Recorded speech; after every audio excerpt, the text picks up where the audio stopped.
అరుణాచల క్షేత్రం. భగవాన్ రమణుల యొక్క తత్వం గురించి పరమేశ్వరుడు ఆదేశించినంత మేర, అవకాశం ఇచ్చినంత మేర పరిశీలనం చేసుకుంటున్నాం. భగవాన్ రమణుల యొక్క తత్వాన్ని బయటికి వచ్చేటట్టు చెయ్యడంలో, అసలు మౌనస్వామి అని పేరుగాంచినటువంటి భగవాన్ రమణులు మొట్టమొదటిసారి నోరు విప్పి మాట్లాడడం అనేటటువంటిది ప్రారంభింపచేసినటువంటి వ్యక్తి. తదనంతర కాలమునందు రమణ మహర్షికి అసలు ఆ పేరే ఉంచినటువంటి వ్యక్తి. రమణ మహర్షి ఎవరి పట్ల మిక్కుటమైన ప్రీతితో చెయ్యి కూడా పట్టుకుని తీసుకుని వెళుతూ ఉండేవారో, ఎవరితో మాట్లాడుతూ ఉండేవారో, ఎవరిని అనేక పర్యాయములు అనుగ్రహించారో అటువంటి మహాపురుషుడే కావ్యకంఠ గణపతి ముని. రమణుల జీవితం, కావ్యకంఠ గణపతి ముని జీవితం అవిభాజ్యములు. రెండు వేరు చేసి చూడడం కుదరదు. చాలా ప్రధానమైన సంఘటనలు వారి ఇరువురి మధ్యలోనే జరిగాయి. అంతటి గొప్ప ద్వయం అది. కావ్యకంఠ గణపతి ముని కారణజన్ములు. ఎందుచేత నేను ఆ మాట అనవలసి వస్తోంది అంటే, మీతో నేను తరచుగా ప్రస్తావన చేశాను, లోకాన్ని ఉద్ధరించగలిగినటువంటి వాడు ఏ మహాపురుషుడు పుట్టిన కారణం చేత వంశంలో 10 తరాలు అటు 10 తరాలు ఇటు కూడా తరిస్తాయో అంతటి మహాపురుష జననము జరగాలి అంటే కేవలము నిశ్చలమైనటువంటి భగవద్భక్తి కారణమవుతుంది. భగవద్భక్తి వినా ఇంకా ఏ కారణము చేత అటువంటి సంతానము లభించదు. సరే, లౌకికంగా ఏదో చదువుకోవడం, డబ్బు సంపాదించడం, కీర్తి ప్రతిష్టలు సంపాదించడం అది పెద్ద విశేషంగా నేను ఆధ్యాత్మికంగా భావన చేయడం కుదిరే విషయం కాదు. ఎందుకంటే అవన్నీ చాలా తాత్కాలికమైన విషయాలు. అవి పెద్ద చరిత్రలో జ్ఞాపకం ఉండిపోయే విషయాలుగా మిగలవవి. కానీ మార్గదర్శకులుగా మిగిలిపోయేటటువంటి మహాపురుషులు, వంశోద్ధారకులు జన్మించాలి అంటే అది కేవలం భగవద్భక్తి కారణంగానే జన్మిస్తారు. విశాఖపట్టణానికి దగ్గరలో బొబ్బిలికి దగ్గరలో కలువరాయి అని ఒక గ్రామం. అసలు ఆ గ్రామమే చాలా విచిత్రమైనటువంటి పేరుతో కూడుకున్నటువంటి గ్రామం. ఎందుచేత అంటే కలువ పువ్వు ఎప్పుడు పుట్టినా నీటిలోనే పుడుతుంది. కానీ ఆ గ్రామంలో ఒక వింత సంఘటన జరిగింది. ఒకానొకప్పుడు ఒక రాతి మీద కలువ వికసించింది. రాతి మీద కలువ వికసించడం అనేటటువంటిది మనం ఎక్కడ వినం. అదొక అసాధారణమైనటువంటి విషయం. రాతి మీద కలువ వికసించినటువంటి ప్రదేశం కనుక అటు ఇటు చేసి మాటల్ని ఆ ఊరిని కలువరాయి కలువరాయి అని పిలవడం మొదలుపెట్టారు. ఆ కలువరాయి గ్రామంలో ఉన్నటువంటి గడపలే చాలా తక్కువ. అందులో మళ్ళీ చాలా ప్రధానమైనటువంటి ఒక ఇంటి పేరుతో కూడుకున్నటువంటి కుటుంబం ఒకటి ఉంటూ ఉండేది. ఆ ఇంటి పేరు చాలా చోట్ల ఉంది, అయ్యల సోమయాజులు అని. కానీ నాబాబు అన్నది ముందు చేరినటువంటి కుటుంబం ఆ కుటుంబం. నాబాబు అయ్యల సోమయాజుల అని. నాబాబు బిరుదునామం, అది అన్ని కుటుంబాలకి లేదు.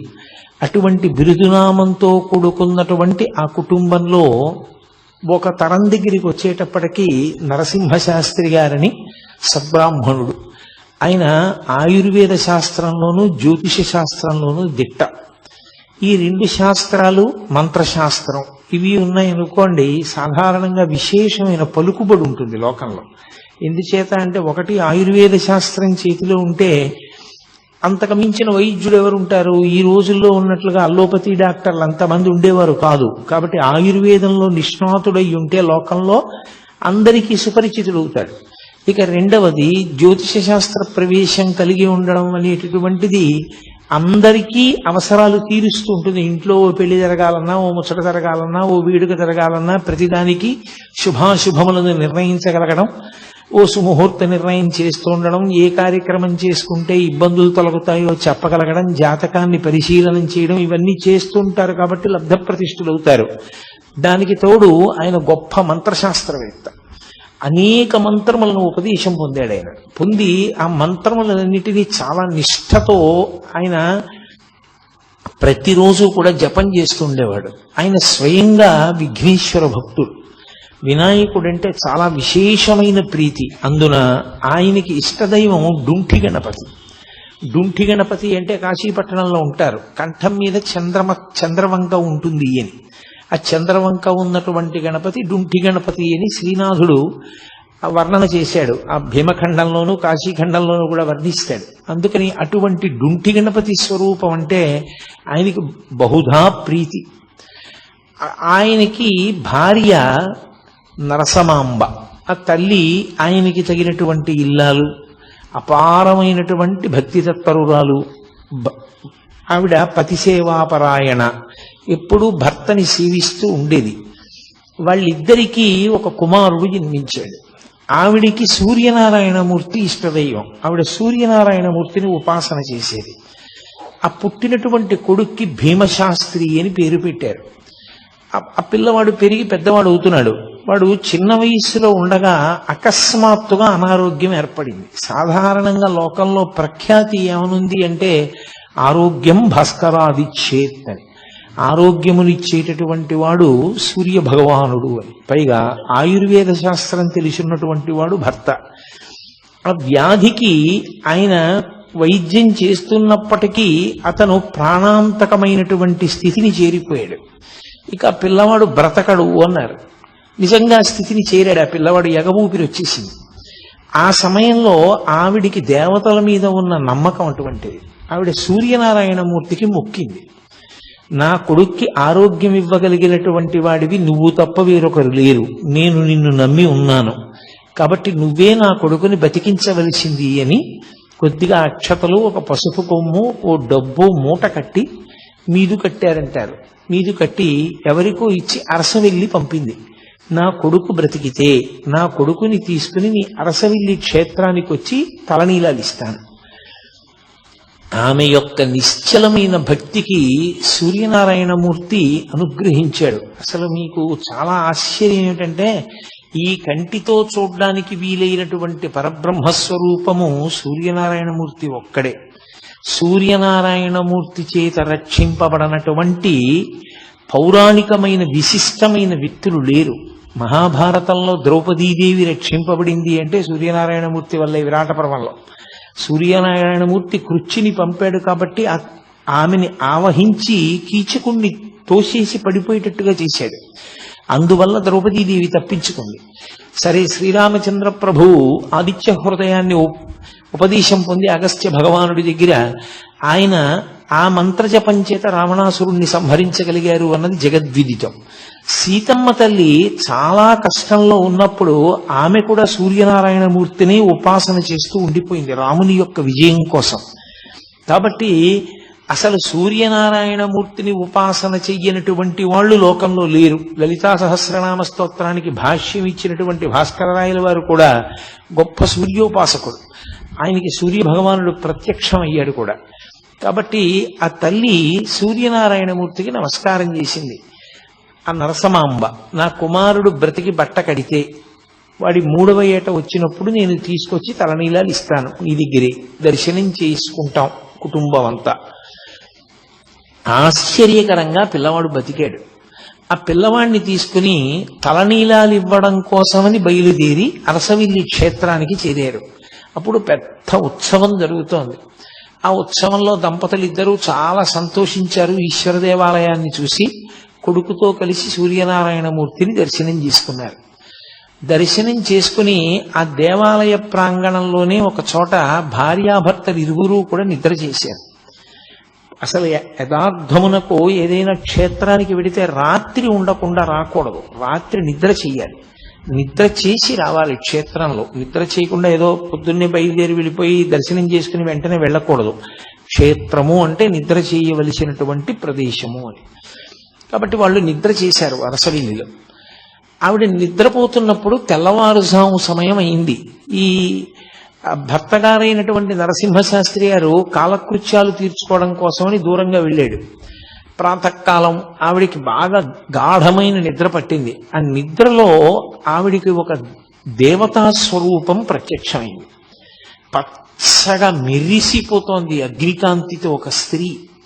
ఆమె అరసవిల్లి దేవాలయంలోంచి బయలుదేరి వచ్చి ఒక బంగారు పాత్రను, ఒక దాన్ని పాయస పాత్రని ఆమె చేతిలో ఉంచింది. ఉంచి ఆమె అంతర్ధానం అయిపోయింది. ఆవిడికి కల వచ్చినట్టుగా అనిపించలేదు, యథార్థంగా ఎవరో వచ్చి తన చేతిలో కలశం ఉంచినట్టే అనిపించింది. ఆవిడ నిద్ర లేచిన తర్వాత నరసింహశాస్త్రి గారు తిరిగి వచ్చి విచారణ చేస్తే ఆమె తన స్వప్న వృత్తాంతాన్ని చెప్పింది.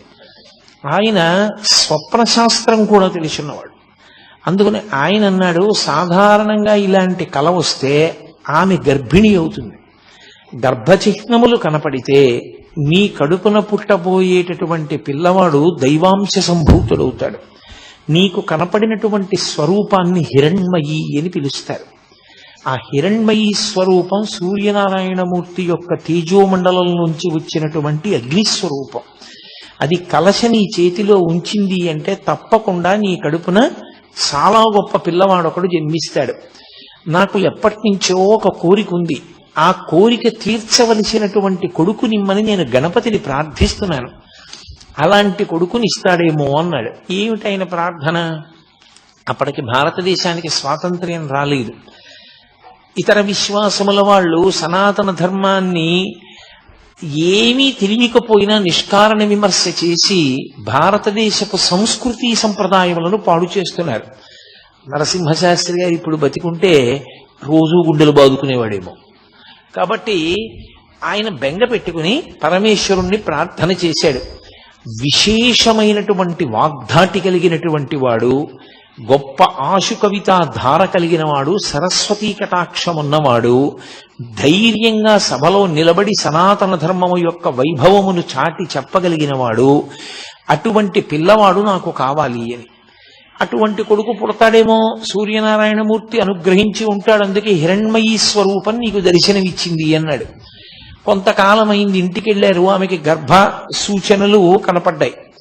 వెంటనే ఆమెని ఆమె పుట్టింటికి పంపించేసి తాను తీర్థయాత్రకు బయలుదేరి కాశీపట్టణానికి వెళ్ళాడు. ఆయనకి డుంఠి గణపతి అంటే మహాప్రీతి. వెళ్ళి కాశీపట్టణంలో ప్రతిరోజు గంగా స్నానం చేయడం, డుంఠి గణపతి దగ్గర కూర్చోవడం, గణపతి యొక్క మంత్రాన్ని జపం చేసుకుంటూ ఉండడం, అది ఆయన చేసేటటువంటి కార్యక్రమం. ఒకానొకప్పుడు కార్తీక మాసం వచ్చింది.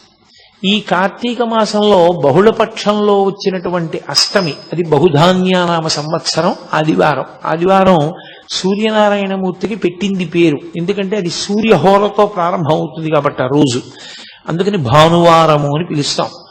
ఆ ఆదివారం నాడు బహుధాన్యానామ సంవత్సరంలో కార్తీక బహుళ అష్టమి తిథి నాడు మఖా నక్షత్రంలో ఆయనకి పిల్లవాడు అక్కడ పుట్టాడు.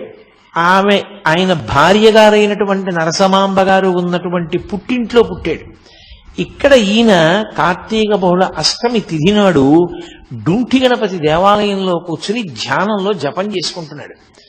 ఆయనకి ధ్యానంలో డుంఠి గణపతిలోంచి ఒక పసిపిల్లవాడు కిందికి దిగి పాకుతూ వచ్చి తన తొడ ఎక్కి కూర్చుని తన గడ్డం పట్టుకుంటున్నట్టు కనపడింది. ఆయన వెంటనే ఎవరు ఈ పిల్లవాడు నా తొడ మీద కూర్చున్నాడని ఒక్కసారి ధ్యానంలోంచి బహిర్ముఖులై తన తొడ మీద చూసుకున్నారు. పిల్లవాడు లేడు.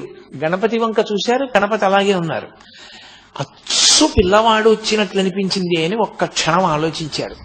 బహుశः నాకు పుత్ర సంతానం కలిగి ఉంటుంది, ఎవరో కారణ జన్ముడు జన్మించాడు, విఘ్నేశ్వర ప్రసాదంగా నా ఇష్టదైవమైనటువంటి డుంఠి గణపతి యొక్క అనుగ్రహంతో పిల్లవాడు జన్మించాడు, నేను ఆ పిల్లవాడికి గణపతి పేరే ఉంచుకుంటానని నాకు జాతాశౌచం వచ్చింది కాబట్టి నేను ఇక్కడ ఉండకూడదని ఆయన బయలుదేరి మెల్లగా ఆయన అత్తవారింటికి చేరుకున్నాడు.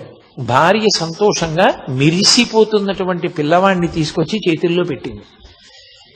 ఈ పిల్లవాడు ఫలానా సమయంలో పుట్టాడా అని అడిగారు ఆయన. తనకి కార్తీక బహుళ అష్టమి నాడు ఏ సమయానికి డుంటి గణపతిలోంచి పిల్లవాడు కిందకి దిగి పాకుతూ వచ్చి తన తొడ మీద కూర్చున్నట్టుగా దర్శనమైందో ఆ సమయాన్ని చెప్పి అడిగారు. ఆవిడంది, అదే వీడు పుట్టినటువంటి సమయం, అప్పుడే పుట్టాడు. చాలా సంతోషించారు. ఆమెకి సూర్యనారాయణమూర్తి ఇష్టదైవం, ఆయనకి విఘ్నేశ్వరుడు ఇష్టదైవం. అందుకని ఇద్దరి పేర్లు కలిసి వచ్చేటట్టుగా సూర్య గణపతి శాస్త్రి అని పేరు పెట్టారు. ఇద్దరికి అంటే మగపిల్లవానికి పెట్టేటప్పుడు సరి సంఖ్యతో ఉండాలి, అందుకని సూర్య గణపతి శాస్త్రి అని పేరు ఉంచారు. శాస్త్రి అంటే శాస్త్రం ఎరిగినవాడు అని, శాస్త్రం ఎరిగిన వాడిని శాస్త్రి గారు అని పిలుస్తారు. నాకెందుకులేండి. కాబట్టి ఆయన అటువంటి శాస్త్రపారంగతుడు కావాలి అని చెప్పి పాపం తండ్రి గారి కోరిక, అందుకని సూర్య గణపతి శాస్త్రి అని పేరు ఉంచాడు. కానీ ఈ పిల్లవాడు కొంచెం పెరిగి పెద్దవాడు అవుతున్నప్పుడు ఆయన పేరు ఎక్కడ చెప్పుకున్నా వాసిష్ఠ గణపతి అని చెప్పేవాడు. అందుకే సూర్య గణపతి శాస్త్రి అన్న పేరు మీకు ఎక్కడ కావ్యకంఠ గణపతి ముని పేరులో కనపడదు. వాసిష్ఠ గణపతి అంటారు. అది ఋషి సంప్రదాయం. ఆయన ఋషి సంప్రదాయాన్ని తీసుకుని గణపతి ముని ఏం చేశారంటే, ఆయన యొక్క గోత్రం త్రయారుషేయం, కౌండిన్య మైత్రావరుణ వాసిష్ఠ త్రయారుషేయ ప్రవరాన్విత అని. అందులో ఋషి సంప్రదాయంలో ఆ గోత్రంలో ఉన్నటువంటి ఋషుల్లో చిట్ట చివరి ఋషిని తీసుకుని ఆ ఋషి పేరు ఇంటి పేరుగా ఉంచుకున్నాడు ఆయన. అది ఋషి సంప్రదాయం అంటారు, అదేం దోషం కాదు. కాబట్టి వాసిష్ఠ గణపతి అని వచ్చింది. తండ్రి తనకి డుంఠి గణపతి మీద ఉన్నటువంటి భక్తి చేత కొడుకుని ఎప్పుడూ కూడా గణపతి గణపతి గణపతి అని పిలిచేవారు. ఎప్పుడూ గణపతి అని పిలవడమే తప్ప సూర్య అని ఆయన్ని పిలిచింది లేదు. అందుకని ఆయన పేరులో లౌకిక నామంలో సూర్య ఉన్న ఆ సూర్య శబ్దం మరుగున పడిపోయింది. సూర్యుడు మరుగున పడి గణపతి ప్రకాశించారు అని వాసిష్ఠ గణపతి అయ్యారు. ఆయన ముని, ఎప్పుడూ తపస్సు. అసలు ఆయనకున్నంత ఇష్టం తపస్సు మీద ఇంకా దేని మీద ఉండదు. ఏదైనా క్షేత్రానికి వెడితే ఓ పాడుపడిపోయిన దేవాలయం చీకటిగా ఉండి డొంకలతో ఉన్న చూసుకుని అందులో తపస్సు చేసేవారు ఆయన. అంత తపస్సు ప్రీతి కలిగిన వారు కాబట్టి, మననశీలి కాబట్టి ఆయనకి ముని అన్న పేరు వచ్చింది. అందుకని గణపతి ముని అయ్యారు. దానికి తోడు ఆయన్ని ఇవన్నీ పక్కకెడిపోయి ఓ కొత్త పేరు వచ్చింది ఆయనకి, నాయన అని ఎవరైనా. నాయన భగవాన్ రమణులు పెట్టారు ఆయనకి. ఆయన పేరేమిటో కూడా కనుక్కోకుండా భగవాన్ రమణులు ఆయన్ని నాయన అని నోరు విప్పి ఆయనతో మాట్లాడారు. మొట్టమొదటిసారి మాట్లాడారు రమణ మహర్షి తన జీవితంలో. ఆయన నోరు విప్పి మాట్లాడినప్పుడు నాయనా అని పిలిచారు కాబట్టి ఆయనకి నాయన అన్న పేరు ఉండిపోయింది. ఈ పిల్లవాడు ఇంత గొప్పవాడవుతాడని తల్లిదండ్రులు కలలు కన్నారు. అంటే నేను మళ్ళీ పసిపిల్లవాడి స్థాయి దగ్గరికి వచ్చి మాట్లాడుతున్నాను. కానీ ఆ పిల్లవాడు పరమ మౌనంగా ఉండేవాడు. ఎవరితో ఆడుకునేవాడు కాదు. ఏమీ ప్రతిస్పందన ఉండేది కాదు. ఒక్క విషయం వంట పట్టేది కాదు. తండ్రి తల్లి దిగులు పెట్టుకున్నారు. ఊళ్ళో వాళ్ళు బంధుజనం అందరూ కూడా హేళన చేయడం మొదలుపెట్టారు. ఈవిడ సూర్యోపాసన చేసింది, హిరణ్మయీ శక్తి కనపడిందన్నారు. ఆయనకి డుంటి గణపతిలోంచి పిల్లవాడు వచ్చి తొడ మీద కూర్చున్నట్టు కనపడ్డాడన్నారు. వీడు చూస్తే ఇంత బలహీనుడు, అనారోగ్యం, మూర్ఛ, ప్లీహ వ్యాధి, ఇన్ని వ్యాధులతో కొడుకుని ఏమీ మాట్లాడకుండా జడుడులా ఉన్న పిల్లవాడు పుట్టాడని అందరూ నవ్వుతున్నారు. పిల్లవాడికి 6వ ఏడు వచ్చింది. తండ్రి ఆయుర్వేద శాస్త్రంలో ప్రకాండు. ఆయన ఆలోచించాడు, కడుపున పుట్టిన కొడుకు కదా అని ఆ చికిత్స చేయలేకపోయాడు అంతకాలం.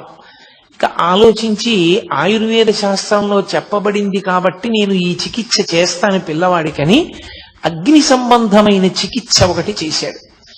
కొన్ని సభాముఖంగా చెప్పడానికి కూడా భయంగా ఉంటాయి. ఎందుకంటే తెలిసి తెలియక ఎవరెక్కడ చేస్తారో అని భయం. కాబట్టి అగ్ని సంబంధమైన చికిత్స ఒకటి చేశాడు ఆ పిల్లవాడికి.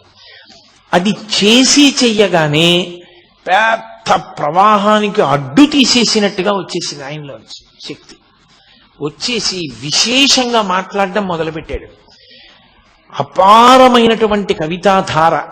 చాలా చిన్న వయస్సులో 7-8 సంవత్సరాలు వచ్చేటప్పటికే సంస్కృత భాష కరతలామలకమైంది.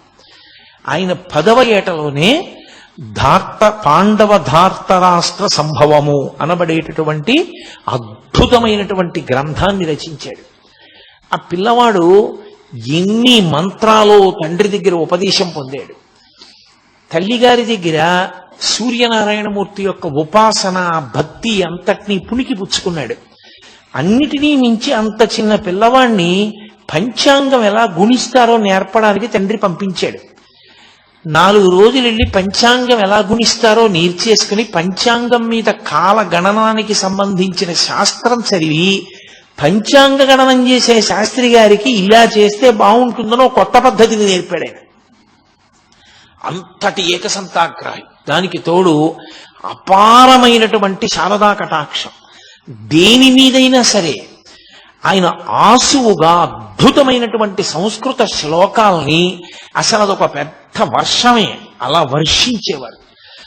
దానికి తోడు జ్యోతిష శాస్త్రమనందు ప్రకాండు, అంత గొప్ప శక్తిని పొందాడు. ఆయనకి ఒక చెల్లెలు అన్నపూర్ణ, ఓ తమ్ముడు శివరామశాస్త్రి పుట్టారు. పుట్టిన తరువాత కొంతకాలానికి ఈవిడ విశాలాక్ష అన్న మహాతల్లి నరసమాంబ గారు తల్లిగారు మళ్లీ గర్భం ధరించారు. లోపల కవల పిల్లలు ఉన్నారు అన్నారు. ఇంకొక గంటలో పురుడు వస్తుంది. పెద్ద కొడుకు ఈయన ఆ పెద్ద కొడుకు పాప భీమశాస్త్రి బతికాడు. ఈయన రెండో కొడుకు. ఈ రెండో కొడుకు వీధిలో కూర్చుని ఉన్నాడు కుర్చీలో, ఇంకా చిన్నపిల్లవాడు. ఆవిడ ఎందుకో వచ్చి ఆ కొడుకుని అడిగారు, నాయన ఇంకొక గంటలో పురుడు వచ్చేటటువంటి స్త్రీకి పుట్టే పిల్లలు ఆమె ఎలా ఉంటారు అని అడిగారు. ఆయన దగ్గర పుస్తకం అవి ఏం లేవు, ఆయన కూర్చుని ఉన్నారు ఇలా. ఆయన అన్నారా, ఆవిడ బతకదమ్మా, ఆవిడ పిల్లలు కూడా చచ్చిపోతారు అన్నారు. అది పినతండ్రి గారు విన్నాడు. ఒరే వీడు ఇలా చెప్పాడు రా, ఆవిడ అడుగుతున్నదేమో సొంత తల్లి అడిగింది, వీడు అమ్మకి పురుటి సమయం ఆసన్నమైందని తెలిసే చెప్పాడా తెలియక చెప్పాడా? వీడి చేతిలో పంచాంగం లేదు, వీడేమి గణన చేయలేదు, ఎలా చెప్పాడు ఒక గంటలో కానీ పురుడు వస్తే తల్లి పిల్లలు కూడా చనిపోతారని? అని ఏదో పిల్లాడు, పెద్ద దానికి పట్టించుకోవాల్సిన విషయం ఏముందని వదిలేశాడు ఆయన. ఆయన ఒక్కడే విన్నాడు ఆ మాట. ఆవిడ వెనక్కి తిరిగి వెళ్ళిపోతూ గుణుక్కుంది. పోనీలే నాయన, నేను పిల్లలు అలాగే చచ్చిపోతే నోటి మాట అంత శక్తివంతమైన మహాపురుషుడు యొక్క తల్లిని అయ్యి ఉంటాను కదా అంటూ వెళ్ళింది. ఖచ్చితంగా గంట తర్వాత పురుడు వచ్చింది. ఆవిడ ఇద్దరు పిల్లలు చనిపోయారు. చనిపోగానే ఆ పినతండ్రి గారి ఈ వార్త అందరికీ చెప్పాడు. వీడు పంచాంగం చేత్తో పుచ్చుకోకుండా కన్న తల్లి వచ్చి అడిగితే గంట తర్వాత పురుడు వస్తే తల్లి పిల్లలు ఉండరమ్మా అన్నాడు. పంచాంగం లేకుండా చెప్పాడు, వీడి మాట నిజమైంది. కాబట్టి వీడు సత్యవాక్ దురంధరుడు. వీడి నోటి వెంట ఏదైనా మాట వచ్చిందా అయిపోతుంది. కాబట్టి వీడితో చాలా జాగ్రత్తగా ఉండాలి. వీడి నోటంటే చెడు మాట వచ్చినా ప్రమాదమేనది. ఊరు వాడ అందరూ బంధుజనులు ఏమని పిలిచేవారంటే మాట చేత తల్లిని చంపుకున్న దుర్మార్గుడు అంటుండేవారు. ఆయన దానివల్ల 3 నెలలు మాట్లాడడం మానేశారు. ఆ తర్వాత తండ్రి గారు క్షేత్ర పర్యటనల గురించి, ఇతర విషయాల గురించి, భక్తి గురించి అదే పనిగా మాట్లాడుతుండేవారు. మాట్లాడతాడేమో పిల్లాడు చూద్దామని. ఎట్టకేలకి 3 నెలల తర్వాత ఆయన మళ్ళీ మాట్లాడడం మొదలుపెట్టారు. ఆయనది విశేషమైన సరస్వతీ కటాక్షం, గణపతి యొక్క అంశచేత జన్మించినటువంటి మహానుభావుడు. నేను మీతో మనవి చేశాను, అరుణాచలంలో పరమేశ్వరుడు 4 స్వరూపాలతో ఉంటాడు అని. ఒకటి బ్రహ్మ విష్ణువుల మధ్య కలహం తీర్చడానికి జ్యోతిస్తంభంగా ఆవిర్భవించినటువంటి పరమేశ్వర స్వరూపం. రెండవది కొండ. మూడవది అరుణాచలేశ్వరుడు. నాలుగవది అరుణాచలం కొండలో ఉండేటటువంటి గుహలో ఉండే సిద్ధపురుష స్వరూపం, దక్షిణామూర్తి స్వరూపం. 4 స్వరూపములతో ఉంటాడు అని చెప్పాను. అపితకుచాంబయ్యి అమ్మవారు ఉంటుంది. ఆ పార్వతీ పరమేశ్వరుల యొక్క కుమారుడు సుబ్రహ్మణ్య స్వరూపంగా రమణ మహర్షి వచ్చారు. గణపతి యొక్క అంశలో కావ్యకంఠ గణపతి మునొచ్చారు. వీళ్ళిద్దరూ అక్కడే కలుసుకోవాలి అరుణాచల క్షేత్రంలో. వీళ్ళిద్దరూ కలుసుకున్న కాలం స్వర్ణయుగం. ఎందుకంటే పార్వతీ పరమేశ్వరులు 2 కుమారులతో కలిసి కనపడిన క్షేత్రం ఆ క్షేత్రం అప్పుడు. కాబట్టి ఆ పిల్లవాడు చిన్నతనం నుంచి అపారమైన కవితా ధార. తల్లిగారు వెళ్ళిపోయారు. ఇక తండ్రి గారిని మా పిల్లనిస్తామని ఆయన పాండితీ ప్రకర్ష, ఆయన సత్యవాక్ దురంధత, దానికి తోడు ఆయన యొక్క మంత్రోపాసన శక్తి, ఆయన యొక్క శాస్త్రముల యందు ప్రవేశము చూసి ఎంతమందో పిల్లనిస్తామని వెంటబడ్డారు. ఆఖరికి చూసి కర్రావారి పిల్లనిచ్చి చేశారు. కర్రావారు ఉన్నారు సభలో. కర్రావారి పిల్లనిచ్చి చేశారు. ఆమె పేరు విశాలాక్షి, బహుగడుసరి. ఆమె భర్తకి తగిన ఇల్లాలు, మహాపతివ్రత, ఆయన్ని అనుగమించేది ప్రతి విషయంలో. కానీ గడుసుతనంలో భర్త ఎంత గడుసువాడో, ఎంత సరస్వతీ కటాక్షం ఉన్నవాడో ఆమె కూడా అంత గడసరి. ఆమె వ్యక్తురాలైనప్పుడు కాపరానికి పంపించి ముహూర్త నిర్ణయం చేశారు. చేసి మామగారే స్వయంగా కోడలికి ఉపదేశం చేశారు. గణపతి మంత్రమును పరదేవతా మంత్రం. ఆమెని ఒకసారి అడిగారు మామగారు, నీకు గణపతి మంత్రం ఎక్కువ ఇష్టమా ఉపాసన చేసేటప్పుడు పరదేవతా మంత్రం ఎక్కువ ఇష్టమా అని అడిగారు. తండ్రి కొడుకు అన్నం తింటున్నారు, కోడలు వడ్డిస్తోంది. ఆయన చమత్కారానికి అడిగాడు, ఎందుకని గణపతి మంత్రం ఎక్కువ ఇష్టమండి అందనుకోండి, ఆమె భర్తయ్యేగా గణపతి ఆవ్యకంఠ గణపతి ముని. పరదేవతా మంత్రం ఇష్టమందనుకోండి, మరి భర్తకి సంబంధించిందంత ఇష్టం లేదని కదా. ఏమంటుందో చూద్దామని ఆయన నవ్వి అడిగాడు. ఆవిడెంత చమత్కారంటే ఆవిడంది, బాహ్యమునందు గణపతిని సేవిస్తూ ప్రత్యక్షంగా ఆంతరమునందు పరదేవతోపాసన చేస్తూ ఉంటానంది. అమ్మో, చాలా గడసరి కోడలే వచ్చింది అని నరసింహశాస్త్రి గారు చాలా పొంగిపోయారు. ఆయన పెళ్ళయిందంటే 3 ఏళ్లు తేడా ఇద్దరికి. పెళ్లి అవగానే కాళిదాస మహాకవి రచించినటువంటి మేఘ సందేశం ఎంత ప్రౌఢంగా ఉంటుందో అలా భృంగ సందేశము అని చెప్పి ఒక కావ్యాన్ని రచించి భార్య పేరు మీద తన గురువుగారికి చూపిస్తే తెల్లబోయాడు గురువుగారు. ఇంత అద్భుతమైన పాండిత్యంతో ఇంత చిన్న వయస్సులో ఇంకా సంసారమే మొదలు పెట్టలేదు, భార్య మీద ఇంత గొప్ప కవిత్వం ఎలా చెప్పావురా నువ్వు అని చెప్పి. అది మేఘ సందేశం, ఇది భృంగదూతము. భృంగదూతము అని రచించారు ఆయన. అంతటి మహాపండితుడు ఆయన. యాత్రకు బయలుదేరి వెళ్ళారు ఒకప్పుడు. నేను మీతో మనవి చేశాను కదూ, పరమేశ్వరుడు ఎవరిని ఎందుకు పుట్టించాడో ఆ కార్యక్రమానికి తగినటువంటి ప్రేరణ చిన్నతనంలోనే ప్రారంభం అవుతుంది, ఏదో కారణానికి. మీరు చూడండి, అందుకే పరమేశ్వరుడు అందున మహాపురుష జననం జరిగినప్పుడు వారు ఎందుకు పుట్టారో పరమేశ్వరుడికి తెలుసు. ఆయన అటువైపుకు వెళ్ళిపోవడానికి కావలసినటువంటి లక్షణములు పుట్టుకతోటే వచ్చేస్తాయి. అవే పునాదిగా ఆ వ్యక్తి అటువైపుకి చేరిపోతాడు. ఆయనకి తీర్థయాత్ర, తపస్సు, భగవద్దర్శనము ఇవి చాలా ఇష్టం. ఆయన బయలుదేరి కాశీపట్టణానికి వెళ్ళారు. కాశీపట్టణంలో మేనమామ గారి ఇంట్లో ఉన్నారు. ఉన్నప్పుడే ఒక విచిత్ర సంఘటన జరిగింది. బెంగాల్ దేశంలో నవద్వీప్ అని ఒక ప్రాంతం. ఆ నవద్వీప్లో హరిమంటపము అని ఒక మంటపం. ఆ మంటపంలో ప్రత్యేకంగా ప్రతి సంవత్సరం అపారమైనటువంటి పాండితీ ప్రకర్ష కలిగినటువంటి విద్వాంసుల్ని తీసుకొచ్చి వాళ్లతో చర్చించి అపారమైన శక్తి ఉన్నవాడు, అంతటి కవన శక్తి ఉన్నవాడు అన్న వాళ్ళకి కావ్యకంఠ అన్న బిరుదిస్తూ ఉంటారు. వాళ్ళు దక్షిణ దేశం వైపు నుంచి, అంటే ప్రత్యేకించి ఆంధ్రదేశం అటువైపు నుంచి వచ్చిన వాళ్ళంటే వాళ్ళ దృష్టిలో పెద్ద పాండిత్యం ఉన్నవాళ్ళు కారని వాళ్ళకు ఒక అపోహ ఉండేది. అందుకని ఎవరిని అసలు దగ్గరికే రానిచ్చేవారు కాదు. అందులో అంబికా దత్తు అని ఒక ఆయన ఉండేవాడు. ఆయన ఆధ్యక్షం వహిస్తుండేవాడు ఆ సభకి. ఆయనకి సింహం అని పేరు సంస్కృత భాషలో. అంతటి మహానుభావుడు. కాబట్టి ఆయన దగ్గర పరీక్షకి నిలబడి ఆ బిరుదం పొందడం అంటే అంత తేలిక విషయం కాదు. నిన్నగాక మొన్న పెళ్ళైన పిల్లాడు. ఈయన గణపతి ముని ఆ బిరుదం కోసం అని చెప్పి నవద్వీప్లో ఆ హరిమందిర ప్రవేశం చేశారు. చాలా కష్టపడ్డారు దానికోసం. ఆయన ఆ లోపలికి వెళ్ళడం అంత కష్టమైందంటే, ఇప్పుడు నేను కావ్యకంఠ గణపతి ముని యొక్క జీవితాన్ని పూర్తిగా విచారణ చేయడం నా ఉద్దేశ్యం కాదు. ప్రధానం ఏమిటంటే అరుణాచలంతో సంబంధం గురించి మాట్లాడడం. అందుకని నేను ఆ విషయాల్ని దాటవేస్తున్నాను. ఆయన కొన్ని సమస్యాపూరణాలు ఇచ్చాడు. చాలా మీరు ఎప్పుడైనా చదివితే అసలు నిజంగా పిల్లవాడు ఇలా ఎలా నిలబడ్డాడు, ఎలా మాట్లాడాడరా అని చాలా ఆశ్చర్యం వేస్తుంది. అంత గొప్ప గొప్ప సమస్యాపూరణాలు ఇచ్చారు.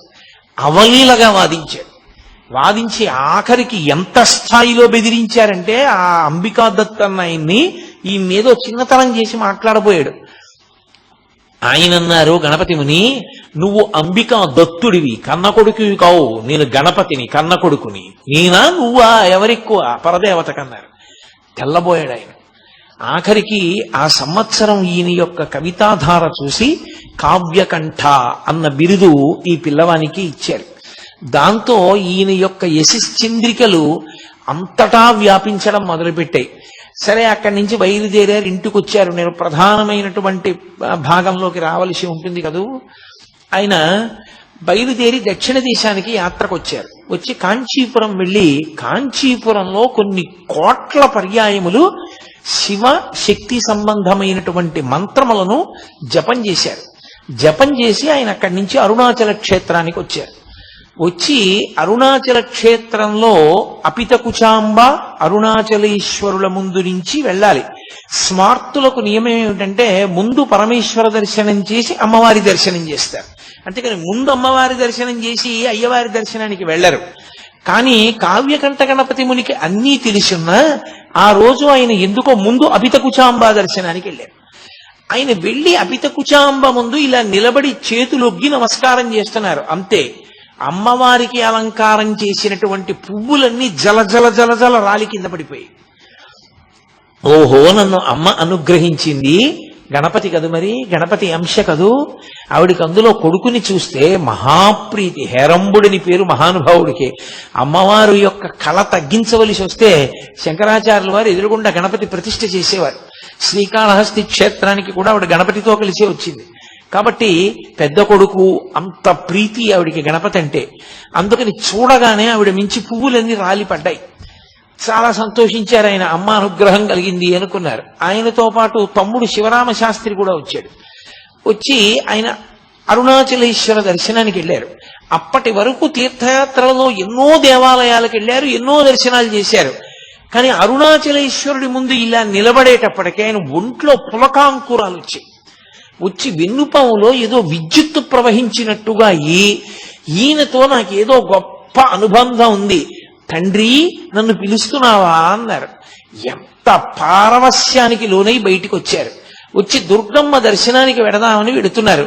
తమ్ముడు, అన్నయ్య నాకు ఆకలేస్తోంది, అన్నయ్య నాకు ఆకలేస్తోంది, అరటిపండు కొనుక్కుంటాను, ఓ డబ్బు ఇయ్యమన్నాడు. సరే ఏదో ఇచ్చారు. ఆయన 8 అరటిపళ్ళు కొనుక్కు తిన్నాడు. అయినా ఆయన ఆకలి తీరలేదు. కాసేపు అయ్యేటప్పటికి మళ్ళీ డబ్బడికి మళ్ళీ 8 అరటిపళ్ళు తిన్నాడు. ఒరే, నువ్వు ఇలా అరటిపళ్ళు తినేస్తే ఆరోగ్యం పాడైపోతుందిరా నీకు. అప్పుడే గణపతి ఉత్సవాలు పూర్తయ్యాయి అరుణాచలంలో. ఏకాదశి తిథి ఆ రోజున. ఎక్కడైనా అన్నదాన సత్రంలో అన్నం పెడతారేమో కనుక్కుంటానుండరా అని చెప్పి ఆయన వెళ్ళి అన్నదాన సత్రవుల్లో అడిగారు. ఇవాళ ఏకాదశి కదండి, అన్నదానం ఉండదు అన్నారు. ఏకాదశి ఉపవాస తిథి. వెంటనే బ్రాహ్మణ వీధిలోకి వెళ్ళి భవతి భిక్షాందేహి అని ఆయన యాచన చేశారు. అసలు ఎవ్వరూ ఆత్మహత్య చేసుకోకూడదు, ప్రత్యేకించి బ్రాహ్మణుడు అసలు చేసుకోకూడదు. అందుకే భిక్ష ఉపనయనం అవగానే భిక్షకి వెళ్ళమంటారు. భిక్షాటన చేసైనా బతికి శాస్త్రాన్ని 10 మందికి చెప్పాలి తప్ప తానే ఆత్మహత్య చేసుకుంటే లోకానికి మార్గం చూపించేవాడు ఎవరికా. అందుకని ఆయన బ్రాహ్మణాగ్రహారంలోకి వెళ్ళి ఇళ్ల ముందు నిలబడి భిక్షాటన చేశారు. తమ్ముడికి ఆకలిగా ఉందమ్మా, పట్టెడు అన్నం పెట్టండి అని. ఏ ఇంటికి వెళ్ళినా తలుపులు వేసేసుకుని నిద్రపోతున్నారు. లేదా ఇవాళ ఏకాదశయా, అన్నం లేదన్నారు. ఇంత గొప్ప క్షేత్రం, ఇటువంటి చోట ఎంత ఏకాదశి అయితే మాత్రం పిల్లలకన్నా వండుకోరా? పిల్లలకి ఏకాదశి ఉపవాసం లేదు. అందుకని మరి పిల్లల కోసం అన్నం వండొద్దు. వండుకుంటే ఇంటికి అతిథి ఎవరైనా వస్తారేమోనని కూడా పట్టెడన్నం పెట్టడానికి వీలు లేకుండా ఉన్నదంతా తామే తినడానికి కావలసినంత అన్నం మాత్రమే వండుకునేటంతటి స్వార్థపరులున్న పట్టణమా ఏమి తిరువన్నామలై అని ఆయన తెల్లబోయారు. వెతికారు వెతికారు వెతికారు వెతికారు, ఎక్కడా పట్టెడన్నం దొరకల. తమ్ముడేమో ఏడుపు, అన్నయ్య ఆకలేస్తోంది, అన్నయ్య ఆకలేస్తోందని. చిత్రం ఏంటంటే శివరామ శాస్త్రికి భగవంతుడి మీద ఉన్న భక్తి కన్నా అన్నగారి భక్తి మీద భక్తి ఎక్కువ. మా అన్నయ్య పిలిస్తే పరమేశ్వరుడు పలుకుతాడని నమ్మకం. ఆయనకి ఏం చెయ్యాలో అర్థం కాక కొండవంక తిరిగి పార్వతీ పరమేశ్వరులను అడిగారు. అమ్మా, తమ్ముడు ఆకలితో ఏడుస్తున్నాడమ్మా, పట్టెడు అన్నం పెట్టవా అని చీకట్లో వెళ్ళిపోతున్నారు. ఒక ఇల్లు దాటుతున్నారు. ఆ ఇంటి అరుగు మీద ఒక యజమాని పడుకుని ఉన్నాడు. ఆయన గబగబా దుప్పటి తీసి పరిగెత్తుకొచ్చి పట్టుకున్నాడు వెనక నుంచి. ఏమన్నావు ఏమన్నావు ఏమన్నావు? అన్నం దొరకలేదా తిరువన్నామలైలో? కాశీపట్టణంలో వేదవ్యాసుడిని మహాతల్లి అన్నపూర్ణమ్మ పిలిచినట్టే పిలిచి, మా ఆవిడికి నియమం ఉందయా, ఏకాదశి నాడు సాయంకాలం బ్రాహ్మణులకు ఉపవాసం పోస్తుంది. ఎవ్వరు ఇవాళ ఏకాదశి, పైగా గణపతి నవరాత్రి ఉత్సవాలు పూర్తయ్యాయి, ఇవాళ ఎవరు వస్తారయా భోజనానికి, మేము రామని చెప్పి ఎవ్వరు ఏ బ్రాహ్మణుడు రావడానికి ఇష్టపడలా. నువ్వు నీ తమ్ముడు బ్రాహ్మణులు, ఎంత అదృష్టమయ్యా. వెతికి వెతికి వెతికి వెతికి వేసారి నేను అరుగు మీద పడుకున్నా, రా అన్నం పెడుతుంది మా ఆవిడన్నారు. లోపలికి వెళ్ళారు. ఒక మహాతల్లి వచ్చింది, అరిటాకు లేచింది. వీళ్ళిద్దరూ ఆ బట్టలు విప్పేసేసి ఓ తడిగావంచా ఒకటి కట్టుకుని ఆవిడిచ్చిన మడిబట్ట పుచ్చుకుని ఆ మడిబట్ట కట్టుకుని భోజనానికి కూర్చున్నారు.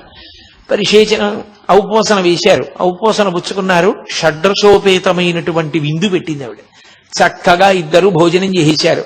తాంబూలం దక్షిణ కూడా పెట్టించింది ఆవిడ. తీసుకున్నారు. అంతసేపు తిరిగారేమో, ఆకలి మీద ఇంకా నడవలేమురా, చాలా భుక్తాయాసంగా ఉందిరా తమ్ముడు, ఈ అరుగు మీదే పడుకుందామని చెప్పి అన్న ఓ అరుగు మీద, తమ్ముడు అరుగు మీద పడుకొని నిద్రపోయారు.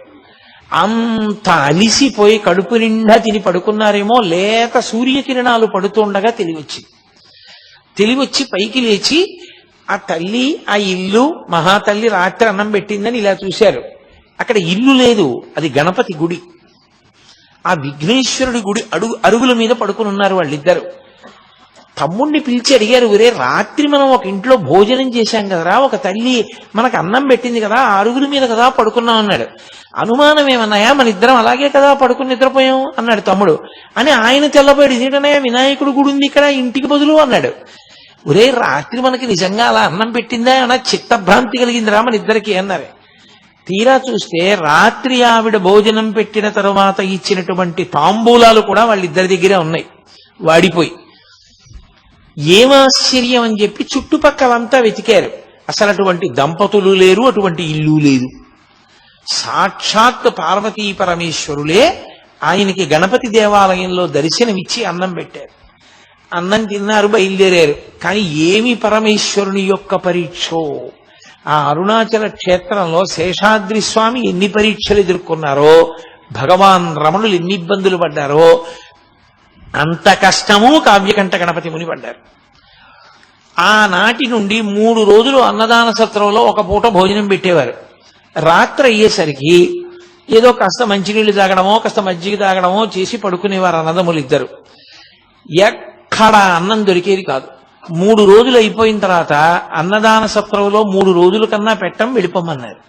బయటికి వచ్చి ఎక్కడ భిక్షాటన చేసిన, వారం చెప్పుకున్న ఒక్క పూట భోజనం తప్ప కడుపు నిండా 2 పూట్ల అన్నం తినడానికి కావలసినది ఏ ఒక్క రోజు లభించలేదు. ఈ తమ్ముడేమో ఆకలితో ఏడుపు. ఈ బాధ పడలేక ప్రతిరోజు ఆయన ఒక శ్లోకం రాసి హరసహస్ర రచన చేస్తాను అని ఒక శ్లోకాన్ని రచించడం, అరుణాచలం దేవాలయంలోకి వెళ్ళడం, అరుణాచలేశ్వరుడు ముందు నిలబడ్డం, ఏడుస్తూ అన్నం పెట్టమని ఆయన్ని స్తోత్రం చేయడం. చుట్టూ ఉన్న వాళ్ళందరూ వినేవారు. ఇతనెవరో భలే సంస్కృతంలో చెప్తున్నాడు రా పద్యాలు, కాబట్టి ఈ శ్లోకాలు విందామని రోజు ఆయన ఏడుస్తూ అన్నం కోసం శ్లోకం చెప్పే వాళ్ళకి జనం చేరేవారు. చక్కగా శ్లోకం వినేవారు. ఆయన ఏడుస్తూ అన్నం అడగడం, ఆయన బాధ చెప్పుకోవడం వినేవారు. శ్లోకం బాగుందని వెళ్ళిపోయేవారు. అన్నం మాత్రం ఎవరు పెట్టేవారు కాదు. ఏమిటి పరీక్ష అనుకున్నారు. అలా 1000 శ్లోకాలు అయిపోయాయి. ఆ 1000 శ్లోకాలు అయిపోయిన తర్వాత ఆయన అరుణాచలేశ్వరుడి ముందు చెప్పారు, రేపు సాయంకాలం నేను 1000 శ్లోకాలు నీ ముందు చదువుతాను, అప్పుడైనా అన్నం పెడతావా అన్నారు. అని ఆ మరునాటి సాయంకాలం ఆయన అరుణాచలేశ్వరుడి ముందు నిలబడి 1000 శ్లోకాలు చదువుతారని తెలిసి ఎంతమంది జనం చుట్టుపక్కల ఊళ్ళ నుంచి కూడా వచ్చి అరుణాచలేశ్వరుడి దేవాలయ ప్రాంగణం అంతా నిండిపోయింది ఆ శ్లోకాలు వినడానికి. ఉద్దండ సంస్కృత పండితులతో సహా వచ్చారు. అందులో భగవాన్ రమణులు, శేషాద్రి కూడా వచ్చారు. శేషాద్రి స్వామి, భగవాన్ రమణులు ఇద్దరు వచ్చి ఇద్దరు చెరోమూల నక్కి కూర్చుని వింటున్నారు. కానీ పరమ ఆకలితో నీరసించిపోయి బాధతో ఉండి శ్లోకాలు చెప్తున్నారేమో కావ్యకంఠ గణపతి ముని గమనించలేదు. ఆయన 1000 శ్లోకాలు చెప్పి వలవల ఏడ్చేశారు అన్నం కోసం. అప్పటి వరకు మాట్లాడని వారు ఒక్కసారి ఆ ఊళ్ళో ఐశ్వర్యవంతులందరూ ముందుకొచ్చి, మేము సిగ్గుపడుతున్నాం, ఇన్ని శ్లోకాలు రచన చేస్తే, హరసహస్రం చేస్తే తప్ప ఎవ్వరూ అన్నం పెట్టలేదా మీకు? అన్నం పెట్టడం కాదు, మీలాంటి మహాపండితుడు అరుణాచల క్షేత్రాన్ని విడిచిపెట్టి వెళ్ళిపోవడానికి వీల్లేదు. అందుకే మీకు ఇక్కడ సంస్కృత పాఠశాలలో అధ్యాపకుడిగా ఉద్యోగం ఇస్తున్నా ఉన్నారు. చాలా సంతోషం అన్నారు. సంస్కృత పాఠశాలలో అధ్యాపకుడిగా చేరారు. చిత్రం ఏమిటంటే వాళ్ళు నియమం పెట్టారు, మీరు తమిళ భాషలో చెప్పాలి, సంస్కృతంలో ఉన్న విషయాల్ని తమిళ భాషలో చెప్పాలి. కాబట్టి తమిళ భాషలో అనర్గళంగా మాట్లాడడం మీకు రావాలి అన్నారు. ఆయన అన్నారు, నాకు ఉద్యోగం ఇచ్చేసేయండి, నేను ముందు పాఠాలు చెప్పడం మొదలు పెడతాను, 10 రోజులు సమయం ఇవ్వండి, 10 రోజుల సమయంలో అనర్గళమైనటువంటి తమిళ భాషలో మాట్లాడి పిల్లలకు పాఠం చెప్తానన్నారు. అప్పటికి ఆయనకు ఒక మొక్క రాదు అందులో తమిళంలో. సరే చూద్దాం ఇంత గొప్ప కవి ఏమవుతుందో అని ఉద్యోగం ఇచ్చారు. 11వ రోజున ఆ కళాశాల ప్రధానోపాధ్యాయుడు అటుగా వస్తూ ఈయన 11వ రోజు వచ్చింది కదా ఏం చెప్తున్నాడని చూశారు. ఆయన మాట్లాడుతున్నటువంటి తమిళ భాష చూసి ఆయన తెల్లబోయారు. ఇంత గొప్ప తమిళం మనకు కూడా రాదు, 10 రోజుల్లో ఎక్కడ నేర్చుకున్నాడు రాని. అంతటి సరస్వతీ కటాక్షం. సరే సంస్కృత పాఠశాలలో చేరారు. విశాలాక్షమ్మ గారు కూడా కాపురానికి వచ్చారు. సంతోషంగా కాలం గడుపుతున్నారు. శివరామశాస్త్రి కొంతకాలం అయిపోయిన తర్వాత నేను వెళ్ళిపోతానన్నాడు, ఇంటికి వెళ్ళిపోయాడు.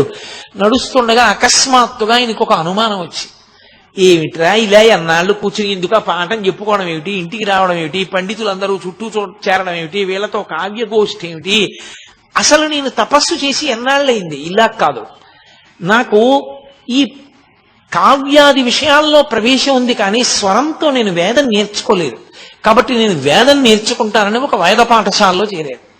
చేరి ఆ వేద పాఠశాలలో వేదాలన్నీ నేర్పేటటువంటి ఒక అధ్యాపకుడు ఉండేవారు. అనతి కాలంలో కొద్ది రోజుల్లోనే స్వరంతో వేదమంత్రాలన్నీ వచ్చేసాయి ఆయనకి. వచ్చేసి ఆయన సాయణాచార్యుల వారు చేసినటువంటి వేద భాష్యాలన్నీ చదివేసి వేదం నేర్పిన గురువు గారికి కొద్ది రోజుల్లోనే వేదమంత్రాలకి భాష్యం కూడా నేర్పారు. అంతటి ఉద్దండు కావ్యకంఠ గణపతి ముని అంటే. అంతటి సరస్వతీ కటాక్షం ఉన్నటువంటి మహానుభావుడు, అపర విఘ్నేశ్వర అవతారం ఆయన. కాబట్టి అటువంటి స్థితిలో ఉండే ఆయనకు ఒక రోజు అకస్మాత్తుగా ఆలోచన వచ్చింది. ఈ పైన మౌనస్వామి ఉన్నారంటారు కొండ మీద, అరుణాచలం వచ్చి నాళ్ళయింది, ఇంతమంది గుంపులు గుంపులుగా పోయి చూసొస్తుంటారు, ఎప్పుడూ మాట్లాడంటారు, ఒక్కసారి ఆయన్ని చూసొస్తే అనుకున్నారు. సరే ఎక్కడుంటారు ఏమిటి అని విశ్వనాథ అయ్యర్ అని ఆయన స్నేహితుడు, ఆయన్ని అడిగారు తీసుకెళ్ళమని. ఆయన సరే నేను తీసుకెడతాను, విరూపాక్ష గుహలో ఉంటారు రమ్మని తీసుకెడుతూ, అక్కడే పద్మనాభస్వామి అని ఒక ఆయన ఉండేవాడు. ఆయన ఎప్పుడు రమణ మహర్షి మీద నిందా ప్రచారం చేస్తుండేవాడు. ఆయనకేం తెలుసు, ఆయనకేం తెలీదు, నేనే గొప్పవాడిని, నాకే అన్నీ తెలుసు అంటుండేవాడు. ఆ పద్మనాభస్వామి మాటలు నమ్మి ఆయనకి అంతేవాసిగా మారిపోయాడు విశ్వనాథ అయ్యర్. ఈయనన్నాడు, రమణ మహర్షిది ఏం గొప్ప అండి, రమణుల సంగతి అలా వదిలి. అప్పటికి రమణులు అనేవారు కాదు, వెంకటరామన్ అనేవారు. వెంకటరామన్ ఏముందండి, ఆయనదేం గొప్ప కాదు, పద్మనాభస్వామి వారు చాలా గొప్ప, మేము ఆయన శిష్యులం, ఆయన్ని చూపిస్తాను రండి అన్నారు. రమణులు ఎక్కడ ఉంటారని అడిగారు. విరూపాక్ష గుహలో ఉంటారు, అక్కడే పద్మనాభస్వామి కూడా కూర్చుంటారన్నారు. సరే ఏదో మనకు కావలసింది దొరుకుతుందిగా పదండి అని చెప్పి వెళ్ళారు. వెళితే దురదృష్టం ఏమిటంటే ఆ రోజున విరూపాక్ష గుహలో స్వామి లేరు. స్వామి లేరు కదా వెళ్ళిపోదాం అంటుంటే ఈయనన్నారు, కాదు ఇక్కడ దగ్గరలో మామిడి చెట్టు కింద మా గురువుగారు పద్మనాభస్వామి వారు కూర్చుని ఉంటారు, రండి వెడదామన్నారు. వెడుతున్నారు. చిత్రంగా ఆ లోపల పద్మనాభస్వామి కూర్చున్నారు, బయట ఒక బండరాతి మీద భగవాన్ రమణులు కూర్చున్నారు. రమణులు అందరిలా ఇలా చూడరు. మీరు ఎప్పుడైనా చూశారో లేదో ఆయన చిత్రపటాలు, ఆయన చూపు గమ్మత్తుగా ఉంటుంది. ఏమిటో ఇలా చూస్తారు ఆయన. రామకృష్ణ పరమహంస చూపు గమ్మత్తుగా ఉంటుంది, భగవాన్ రమణుల యొక్క చూపు చాలా గమ్మత్తుగా ఉంటుంది. ఆయన ఇలా తలపెట్టి చూస్తూ ఉంటారు. ఆయన కావ్యకంఠ గణపతి ముని వంక అలా చూస్తున్నారు. ఆయన యొక్క తేజస్సు చూశారు కావ్యకంఠ గణపతి ముని. అబ్బా సూర్యుని పగిది ఉన్నాడు రా మహానుభావుడని వంగి ఆయనకి నమస్కారం చేసి ఈ పద్మనాభస్వామి వంక చూశారు. చూడగానే తెలిసిపోయింది ఆయన సమర్థత ఎటువంటిదో. ఆయనకి నమస్కారం చేయకుండా ఈయన దగ్గర కూర్చున్నారు. కూర్చునేటప్పటికి తీసుకొచ్చిన విశ్వనాథ అయ్యర్ గుండెలు జారిపోయింది. అయ్య బాబోయ్ మా గురువు గారి పట్ల అపచారం అయిపోయింది, తర్వాత పిలిచి నన్ను దెబ్బలాడతారో ఏమిటో అలాంటివన్నీ తీసుకొచ్చాను. ఆయనకి కోపం వచ్చి ఆ పద్మనాభస్వామికి, నువ్వేనా కావ్యకంఠ గణపతి మునివి, హరసహస్రం చెప్పిన వాడివి నువ్వేనా అరుణాచల దేవాలయంలో అని అడిగారు. అవునన్నారు. ఏది అంత పండితుడువా, శుక్లాంబరధరం విష్ణుం అన్న శ్లోకానికి విష్ణుపరంగా చెప్పు అన్నారు. వెంటనే శ్లోకాన్ని విష్ణుపరంగా చెప్పారు. చెప్పి మీరు నన్ను విష్ణుపరంగా అడిగారు, బ్రహ్మపరంగా కూడా చెప్తానని మళ్ళీ బ్రహ్మపరంగా అన్వయం చేశారు. చెప్పి పద్మనాభస్వామి వంక చూసి, బ్రహ్మగారితో సమన్వయం చేయడం ఏమిటి, ఎదురుగుండా కనపడుతున్నటువంటి ఈ వెంకటరామన్ గారితో అన్వయం చేస్తాను చూడండి అన్నారు. అని శుక్లాంబరధరం, తెల్లటి గోచీ పెట్టుకుని ఉంటారు ఇప్పుడు, కాబట్టి తెల్లటి బట్ట కట్టుకున్నారు. విష్ణుం, ఆయన కీర్తి దిగ్దిగంతముల వ్యాపించింది.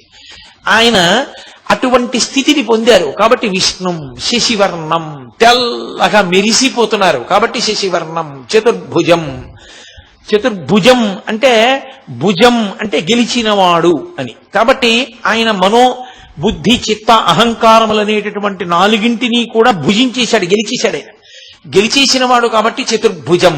ప్రసన్నవదనం, ఆయన ముఖం చూడండి ఎంత ప్రసన్నంగా ఉందో. కాబట్టి ప్రసన్నవదనం ధ్యాయేత్, అటువంటి ఆయన్ని ధ్యానం చేస్తే సర్వ విఘ్నోపశాంతయేత్, అన్ని విఘ్నములు పోతాయన్నాడు. అనేటప్పటికీ పద్మనాభ స్వామికి ఎక్కడ లేని బాధ పుట్టేసింది. చూశారు కానీ ఒక్క చిన్న పొరపాటు పడ్డారు కావ్యకంఠ గణపతి. మరి వెంకట్రామన్ ఒంటి మీద యజ్ఞోపవిందా అని చూశారు, యజ్ఞోపవీతం ఉందా అని. యజ్ఞోపవీతం మీద ఆయనకున్న శ్రద్ధ అటువంటిది, అది తక్కువేం కాదు, చాలా గొప్ప విషయం. అసలు యజ్ఞోపవీతం ఎందుకు వేసుకున్నాడో తెలియకుండా జీవితంలో ఒక్కసారి గాయత్రి చేయకుండా రేపు పెళ్ళనగా ఇవాళ యజ్ఞోపవీతాలు వేసుకున్నటువంటి దౌర్భాగ్యులకి దాని వైభవం అర్థం కాదేమో గాని, పుట్టిన దగ్గర నుంచి గర్భాష్టమంలో ఉపనయనం చేసుకుని సంధ్యావందనానికి ప్రాణం పెట్టే మహానుభావులకి యజ్ఞోపవీతం మీద అంత గౌరవం ఉంటుంది అంటే అందులో ఏమి తక్కువ భావనేం లేదు, దాన్ని ఏమి తక్కువ చేసి చూడవలసిన అవసరం ఏం లేదు. ఈయనకి ఒంటి మీద యజ్ఞోపవీతం లేదు, కాషాయం కట్టుకోలేదు, తెల్లటి గోచీ కట్టుకున్నారు. అసలు ఈయన సంప్రదాయజ్ఞుడేనా, ఈయనకి సరిగ్గా ఏమైనా మనం ఆయనతో మాట్లాడతగిన వ్యక్తేనా అన్న అనుమానం వచ్చింది. ఎందుకు అకస్మాత్తుగా వచ్చి ఆయన తేజస్సు చూశారు, నమస్కారం చేశారు, దిగి వెళ్ళిపోయారు విశ్వనాథయ్యతో. ఆ తర్వాత ఇంకెప్పుడు పైకి రాలేదు, ఇక కొండ మీదకి రాలేదు, అక్కడిందనే ఉండిపోయారు. ఉండిపోయి మళ్ళీ అక్కడి నుంచి మళ్ళీ ఆ సంస్కృత పాఠశాలలో ఉద్యోగం కూడా వదిలిపెట్టేశారు. వదిలిపెట్టి మళ్ళీ తీర్థయాత్రకి వెళ్ళారు, చాలా చోట్ల తపస్సు చేశారు. అని ఆయన విచిత్రం ఏమిటంటే ఆయనకి అంత పట్టుదల. ఒకసారి తారామంత్రం తెలియని వాడివి నువ్వు విద్వాంసుడివా అన్నాడు ఒక ఆయన. అంతే, ఆయన తారామంత్రోపాసన పొంది సిద్ధి పొందారు, రేణుకాదేవి దర్శనం పొందారు, పరశురామానుగ్రహం పొందారు. అందుకే ఆయన వాక్కుతో అగ్ని కురిపించేవారు. ఆయన నోటితో అన్నారంటే అగ్నిహోత్రం పడవలసిందే, అంతటి మంత్రసిద్ధులు పొందారు ఆయన. మళ్ళీ ఇంత తపస్సు చేసి మళ్ళీ అరుణాచల క్షేత్రానికే వచ్చారు. వచ్చి ఆయనకి తపస్సు మీద ఉన్న ప్రీతి అటువంటిది. నైరుతి లింగం, ఆయన ముందు దుర్గమ్మ తల్లి కోవెల దగ్గర కూర్చుని తపస్సు చేశారు. అక్కడ మేకలు కాసుకుని వాళ్ళు అరుస్తూ ఉండేవారు. ధ్యానభంగం అవుతోందని అమ్మవారి దగ్గర అనుమతి అడిగి ఆవిడ్ని శ్యామలాదేవి అంటుండారు, పచ్చయ్యమ్మన్ కోవెల్ అంటుంటారు అక్కడ. ఆయన మళ్ళీ అక్కడి నుంచి నైరుతి లింగం దగ్గరికి వెళ్ళిపోయారు. నైరుతి లింగం ప్రదక్షిణ మార్గంలో కొంచెం లోపలికి వెడితే కనపడుతుంది. దానికి ఒక పక్కన నైరుతిలో పక్కకి ఓ చిన్న గుడిసె లాంటిది వేసుకుని దానికి ఒక చెక్క తలుపు లాంటిది ఒకటి పెట్టుకుని రాత్రింబవళ్ళు అందులో కూర్చుని తపస్సు చేస్తుండేవారు.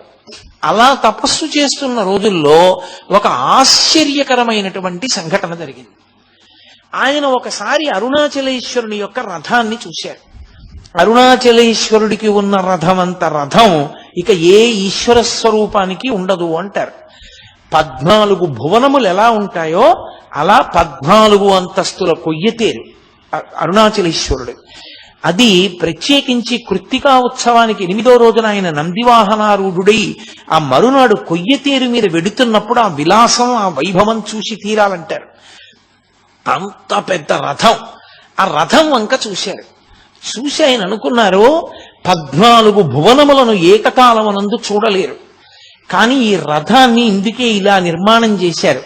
14 భువనములను నడిపించగలిగినటువంటి పరమేశ్వరుడే 14 భువనముల యొక్క రూపంగా ఉన్నటువంటి ఈ రథస్థితుడై ఈ లోకాన్ని నడుపుతున్నటువంటి వాడిగా రథంలో నడుస్తూ కనపడతాడు. అందుకే అరుణాచలంలో రథోత్సవం జరిగిన నాడు దర్శనం చేయడం అంత గొప్పదైంది అని భావన చేశారు. వెళ్ళి మళ్ళీ తపస్సు చేసుకుంటున్నారు. తపస్సు చేసుకుంటుండగా ఆయనకి చీకటి పడిపోయిన తర్వాత బయటికి వచ్చారు. బయటికి వస్తే కొంతమంది మాటలు వినపడుతున్నాయి. అరుణాచలంలో ఇవాల్టి రోజు ఉదయం రథోత్సవం కోసం కొయ్యతేరులో స్వామివారిని పట్టుకుని బయలుదేరారు. ఖచ్చితంగా ఈయన పనిచేసిన సంస్కృత పాఠశాలకి ఈయన అరుణాచలం రాగానే అన్నం తినడానికి అడిగినటువంటి ఆ అన్నదాన సత్రంకి మధ్యలో రథం ఆగిపోయింది. ఎంతమంది దాన్ని మరమ్మత్తు చేసేవాళ్ళు వచ్చారో, ఎన్ని వేల మంది వచ్చారో, ఇంతమంది మోకులేశారు, లాగారు, తోశారు, ఏం చేసినా అంగుళం కూడా రథం కదలలేదు. పరమేశ్వరుడికి ఏదో ఆగ్రహం వచ్చింది, రథం ఆగిపోయింది కదలడం, ఏమీ తేడాయా కనపట్టలేదు. మరునాడు మధ్యాహ్నం 12 అయ్యేటప్పటికి రథం కానీ వెళ్ళి మరొక వాహనం మీదకి మారకపోతే స్వామి దేవాలయం అంతా ప్రాయశ్చిత్తం చేయవలసి ఉంటుంది. అందరూ హడిలిపోయారు. ప్రధాన అర్చకుడు కూడా బాధపడుతూ ఇంటికి వెళ్ళిపోయాడు. ఆలయ అధికారులు వెళ్ళిపోయారు. ఎవరో కొద్ది మంది ఉన్నారు. ఆయనకి అకస్మాత్తుగా ఒక మాట వినపడింది. అరుణాచలేశ్వరుడు నీకోసమే ఆగిపోయాడు, నువ్వు వెళ్ళు, రథం కదులుతుందని. ఇది నిజమా? నాకు ఈ మాట వినపడిందా అని ఆయన ఆశ్చర్యపోతున్నారు. మళ్లీ వినపడింది, చెవులో ఎవరో చెప్పినట్టు. సరేనని బయలుదేరి రథం దగ్గరికి వెళ్ళారు. అప్పటికే బాగా చీకటి పడిపోయింది, రాత్రి చాలా ఆలస్యం అయిపోయింది. ఆయన వెళ్లి చూసేసరికి 10 మంది రథం చుట్టూ కాపలా ఉన్నారు. ఇప్పుడు రథం కదలడానికి నేను చెయ్యేస్తే కదులుతుందని చెప్తే డాంబికంగా ఉంటుంది. ఈశ్వర, రేపు ఉదయం వస్తాను, నన్ను మన్నించండి అని వెళ్ళిపోయి మళ్ళీ ధ్యానానికి కూర్చున్నారు. అంతసేపు బడలిపోయి పడుకున్నారు, నిద్రపోయారు. ఈశ్వరుని యొక్క శాసనం, అంత బ్రహ్మముహూర్తంలో లేచేటటువంటి వ్యక్తి ఆ రోజు బాగా తెల్లవారిపోతే కానీ నిద్ర లేవాల. అంత మెల్లగా లేచి తను ఆ రోజు చెయ్యవలసినటువంటి అనుష్ఠానం చేస్తే తప్ప బయటికి వెళ్లరు. స్నానం చేసి అనుష్ఠానం అంతా చేసుకునేటప్పటికి 10 అయిపోయింది. మళ్లీ పరిగెత్తుకుంటూ రథం దగ్గరికి వచ్చేటప్పటికి ఇంకా నిపుణుల్ని తీసుకొచ్చారు, ఇంకా జనం వచ్చారు, మోకులేస్తున్నారు, లాగుతున్నారు, తోస్తున్నారు, అంగుళం కదలటం లేదు. ఈయన వాళ్ళందరినీ, మీరు కావ్యకంఠ గణపతి ముని చిత్రపటం చూశారో లేదో, చాలా సన్నగా ఉంటారు ఆయన. వీళ్ళందరినీ తప్పుకొమ్మని ఒక్కసారి దగ్గరికి వెళ్ళారు. వెళ్ళి అరుణాచలేశ్వరుడు ఎదురుగుండా నిలబడి రథంలో, అప్పా మీరు పిలిచారు, వచ్చాను, కాబట్టి ఇప్పుడు మీరు సంతోషంగా బయలుదేరండి, రథం కదలాలి స్వామి అని పక్కకెళ్ళారు. అంతే, రథం కదిలి రథం 12 గంటల లోపల దేవాలయానికి వెళ్ళిపోయింది. ఎవరో కావ్యకంఠ గణపతి మునిట ఇక్కడే సంస్కృత పాఠాలు చెప్పేవారట. ఆయన నైరుతిలింగం దగ్గర తపస్సు చేస్తున్నారట. ఆయన వస్తే రథం కదిలింది. ఏమిటి విచిత్రం అని ఆయన వెంటబడ్డారు జనం. ఆయన ఎవ్వరికీ కనపడకుండా బ్రాహ్మణ వీధిలోకి వెళ్ళిపోయి అక్కడ భోజనం చేశారు. విశ్వనాథ అయ్యర్ గారితో కలిసి భోజనం చేశారు. భోజనం చేసి వెంటనే ధ్యానంలోకి వెళ్ళిపోయారు. ఆ ధ్యానంలో ఆయనకు ఒక విషయం కనపడింది. నువ్వు వస్తే తప్ప రథం కదలలేదు అంటే నువ్వు గొప్పవాడివని ప్రకటించడానికి రథం కదలలేదా? నువ్వు పరమభక్తుడివని లోకానికి తిరిగి చెప్పడం ప్రధానమా? లేకపోతే నిన్ను చూడాలని అరుణాచలేశ్వరుడు కదలలేదా? ఎందుకు కదలలేదు రథం? ఎందుకు ఆగిపోయింది? నువ్వు వెళ్ళాక ఎందుకు కదిలింది అని ఆయన, ఆ వాగ్రథం కదలాలంటే నువ్వు ఆయన దగ్గరికి వెళ్ళాలి. ఇతపూర్వం నువ్వు పొరపాటు పడ్డావు ఆయన గురించి. ఇప్పుడు నువ్వు ఆయన దగ్గరికి వెళ్ళు, ఆయన దర్శనం చేసి ఆయనకి నమస్కరించు, ఆయన మాట్లాడతారు. ఆయన మాట్లాడగానే నీ రథం కదులుతుంది. ఇన్నాళ్ళు తపస్సు తపస్సు తపస్సుని తిరుగుతున్నావుగా, ఇప్పుడు అసలు తపస్సు అంటే ఏమిటో తెలిసి నీలోని రథం కదిలి అద్భుతమైనటువంటి కవనము, లోకాన్ని ఉద్ధరించగలిగినటువంటి స్తోత్రాలు, మంత్ర సంబంధమైనవి నీ నుండి జాలువారతాయి. ఈ 2 రథములు కదపడానికే నా రథాన్ని ఆపి పిలిచాను, ఎక్కుకొండ అనిపించింది. ఆయన వెంటనే లోపలికెళ్ళి ఇక విశ్వనాథ అయ్యర్ని కూడా పిలవాల. మంచి ఎండాకాలం, గబగబా ఉత్తరీయం తీసి భుజం మీద వేసుకుని అరుణాచలం కొండెక్కడం మొదలుపెట్టారు. విరూపాక్ష గుహలో ఉంటారు స్వామి. విరూపాక్ష గుహలోకి వెళ్ళడం అంత తేలిక కాదు. ఆ రోజుల్లో జనం విపరీతంగా వెడుతుండేవారు. అందులో కృత్తికా దీపోత్సవంలో స్వామివారి ఊరిదిగింపు వాహనాల మీద జరుగుతున్నంతసేపు స్వామి దగ్గర ఉంటారు. అయిపోగానే రమణుల దగ్గర వెళ్ళిపోతారు అందరూ. ఆ విరూపాక్ష గుహ చుట్టూ ఓ తడిక కట్టి తలుపులు పెట్టి తాళం వేసేవాడు పళనిస్వామి. ఆయన ఎందుకో ఆ రోజున తాళం వేయడం మానేసి తలుపులు తెరిచి ఏదో శారీరక అవసరం తీర్చుకోవడానికి వెళ్ళాడు. అసలు ఆయన చుట్టూ చాలా మంది జనం ఉంటారు దర్శనానికి వచ్చి. రమణుల దర్శనం అంత తేలిగ్గా అవదు. కాబట్టి ఎలా అవుతుంది? నాకు ఇలా మాట వినపడింది, మరి నేను వెడుతున్నానే ఆయన దర్శనానికి అనుకుని, సరే నాకు ఏ ఈశ్వరుడు ఇది తోపించాడో ఆయనే నిర్ణయిస్తాడని గబగబ పైకెక్కారు. ఏ సంఘటన రమణ మహర్షికి జరిగిందో అదే సంఘటన గణపతి మునికి జరిగింది. రమణ మహర్షి అరుణాచలానికి వచ్చినప్పుడు దేవాలయం తలుపులు తెరిచి ఎవ్వరూ లేకుండా ఎలా ఉందో అలా విరూపాక్ష గుహలో కూర్చోకుండా విరూపాక్ష గుహ నుంచి బయటికి వచ్చి ఒక బండ మీద కూర్చుని ఉన్నారు రమణ మహర్షి. చక్కగా కళ్ళు తెరుచుకొని చూస్తున్నారు. పక్కన ఎప్పుడు నీడలా ఉండే పళనిస్వామి కూడా లేడు. ఒక్క భక్తుడంటే ఒక్క భక్తుడు కూడా లేడు. తడిక తీసేసి తలుపులు తీసేసి ఉన్నాయి. ఏమి ఆశ్చర్యం! గుహలో ఉంటే అంతర్ముఖులై ఉంటారు, పలకరు, మాట్లాడకూడదు. బయటకు వచ్చి బండ మీద కూర్చుని కళ్ళు తెరుచుకుని ఉన్నారే అని గబగబ గబగబా పరిగెత్తారు. పరిగెత్తి ఆయన ముందు పడిపోయి తన కుడి చెయ్యి తీసి ఆయన కుడి పాదం మీద, ఎడం చెయ్యి తీసి ఎడం పాదం మీద వేసి గట్టిగా పట్టుకున్నారు. 2 పాదాలు పట్టుకుని, అయ్యా, తపస్సు అన్న మాటకి అర్థం తెలియకుండా తిరుగుతున్నాను, మీరు దయచేసి దీనుణ్ణి అనుగ్రహించి తపస్సు అంటే ఏమిటో తెలియచేయవలసింది అన్నారు. ఆయన చాలా కాలంగా మాట్లాడకపోవడం వల్ల ఆయన కంఠనాళాల్లోంచి మాట వచ్చేది కాదు. ఆయన తేరిపారి చూసి గుర్తుపట్టారు. దేవాలయంలో హరసహస్రం చదివిన వ్యక్తి ఇతనే. కావ్యకంఠ గణపతి ముని అనేటటువంటి బిరుదుతో కూడిన పేరున్నవాడు ఇతనే.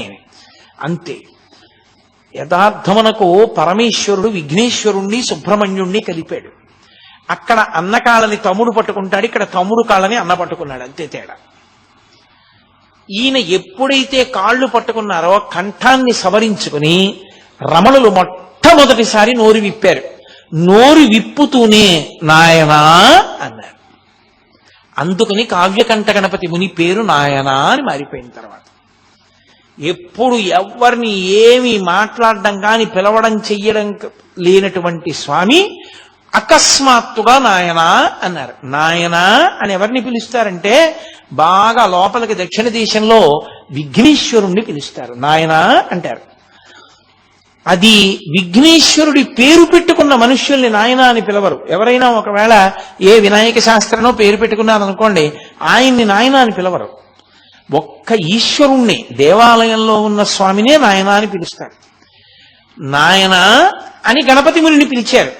అంటే ఆయనకి ఏమి కనపడిందో మరి గణపతి మునిలో. నాయన అని పిలిచి, నువ్వు అడిగిన దానికి జవాబు చెప్తాను చూడు. మనకి నేను నేను అని ఒక భావన పుడుతూ ఉంటుంది లోపల నుంచి. అది ఎప్పుడూ లోపల నుంచి వస్తుంటుంది. అహం స్ఫురణ అనేవారు మహర్షి దాన్ని. నేను నేను నేను అన్న భావన వస్తూ ఉంటుంది. నేను ఉపన్యాసానికి వెళ్ళాలి, నేను పడుకోవాలి, నేను అలిసిపోయాను, నేను ఇవాళ పలహారం తక్కువ చేశాను, నేను అన్నం తిన్నాను, అలా నేను నేనంటుంటుంది. ఈ నేను నేనన్న భావన ఎక్కడి నుంచి పుడుతోందో ఆ మూలములలోకి వెళ్ళు. మనసుని ఆధారం చేసుకుని వెళ్ళు. ఏ మూలం దగ్గరికి వెడతావో ఆ మూలం దగ్గరికి వెళ్ళినప్పుడు మనసు అందులో లయమైపోతుంది. ఆ లయమైపోయినటువంటి చోటే తపస్సు యొక్క సిద్ధి పొందేటటువంటి చోటు. నువ్వు మంత్రజపం చేస్తున్నావు.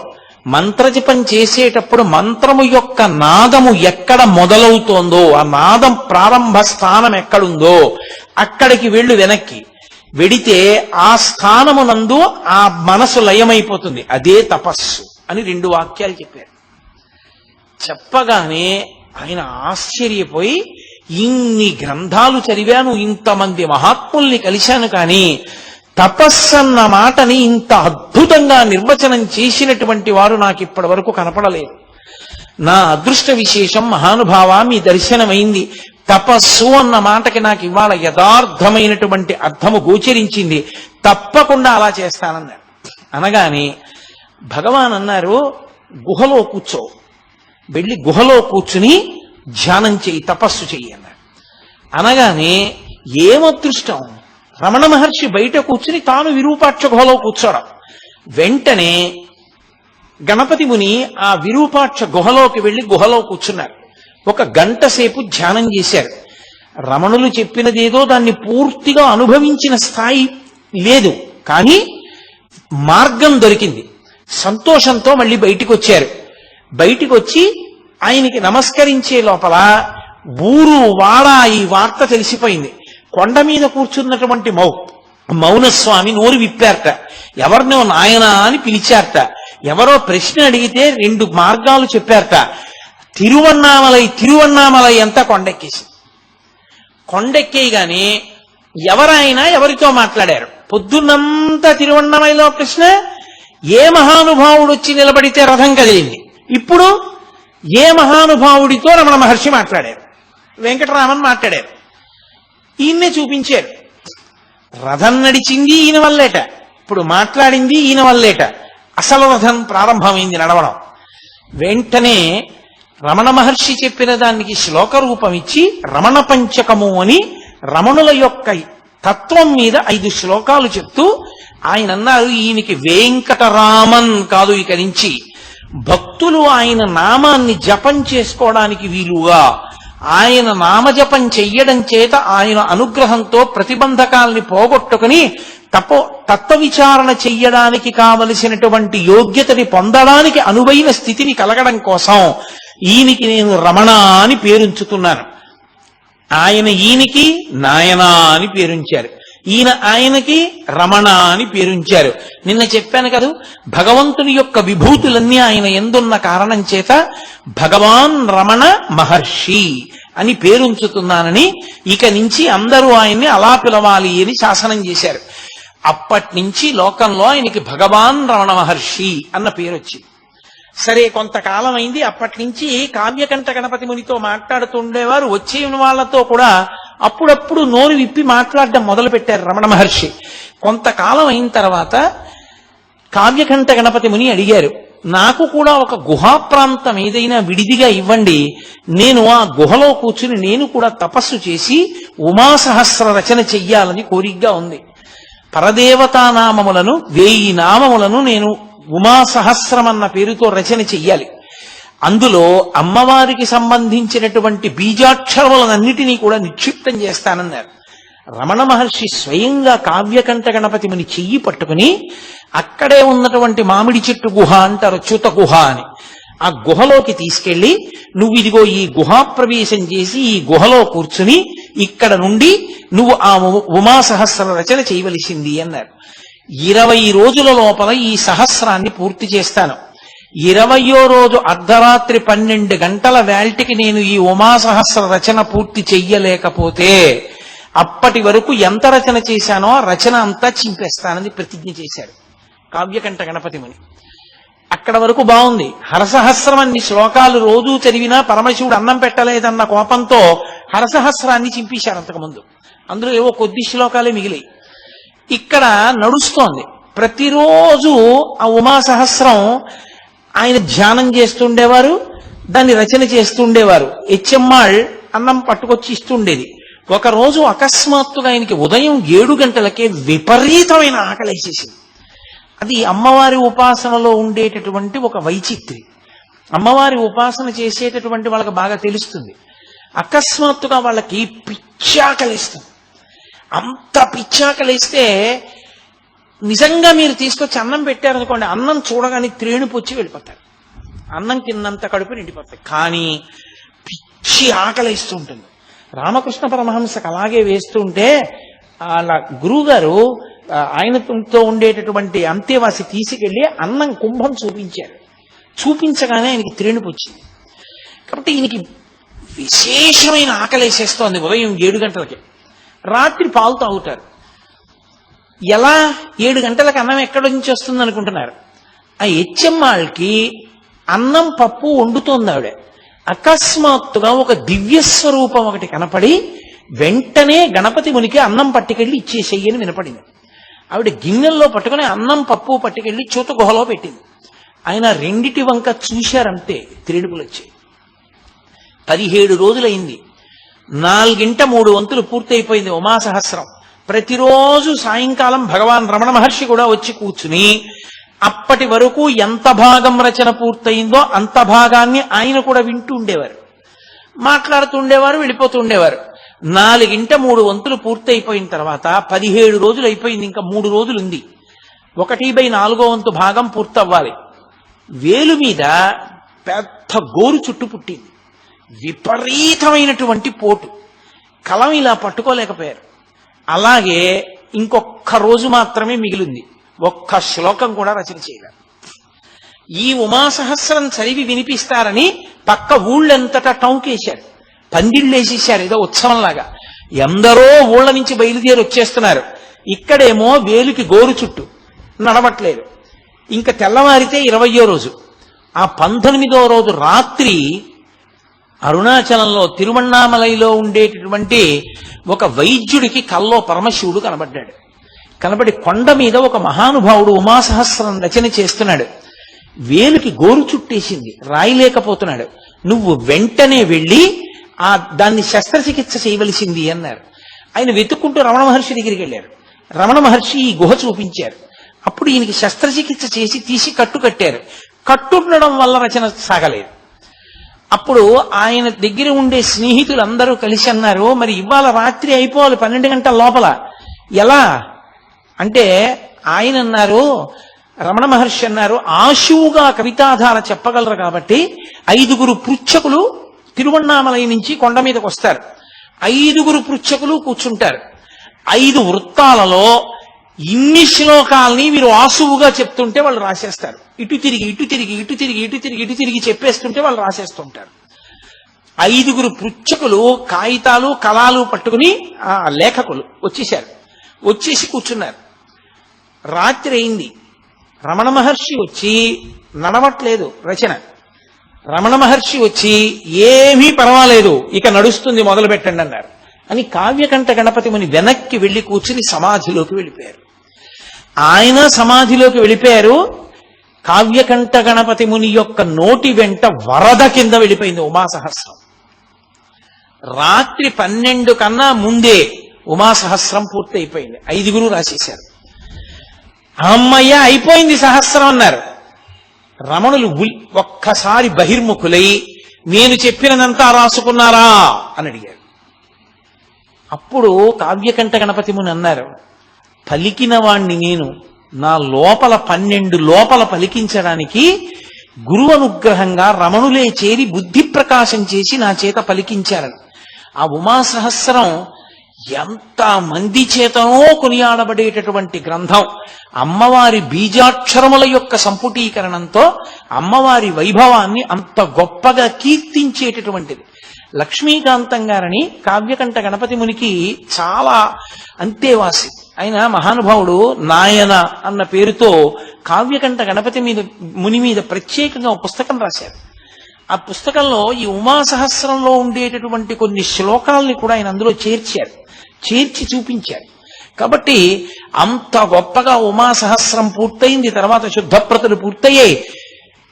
తన చేత రమణ మహర్షియే ఉమాసహస్రం పూర్తి చేయించి లోకానికి అందించారు అని కావ్యకంఠ గణపతి మునికి భగవాన్ రమణులంటే విశేషమైనటువంటి గురుభక్తి.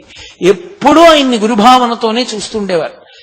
రమణ గీత అని రమణ భగవానుడి యొక్క తత్వాన్నంతటినీ కూడా అద్భుతమైనటువంటి కవిత్వం రూపంలో తీసుకొచ్చిన మహానుభావుడు కావ్యకంఠ గణపతి ముని. ఎందుచేత అంటే ఎందరో వచ్చి ఆయన్ని ప్రశ్నలు వేస్తూ ఉండేవారు. అందులో ప్రధానమైన ప్రశ్నలు కొన్ని ఉండేవి. వాటికి జవాబు చెప్పేవారు. చెప్పిన జవాబులు లోకానికి అందకుండా పోతాయేమోనని జాగ్రత్త తీసుకున్న వాళ్ళు ఇద్దరు. ఒకరు సూరి నాగమ్మ గారు, ఒకరు కావ్యకంఠ గణపతి ముని. ఒక్కొక్క చోట ఆయనే శిష్యుడిగా వచ్చి రమణ మహర్షిని అడిగితే ఏం చెప్తారో ఊహించి, వచ్చినటువంటి వాళ్ళు అడిగిన ప్రశ్నలకి జవాబులు రమణులు ఏం చెప్పారో చూసి, వీటిని గీత, భగవద్గీత అర్జునుడికి కృష్ణుడు ఎలా చెప్పాడో అలా రమణ గీత అన్న పేరుతో రచన చేశారు ఆయన.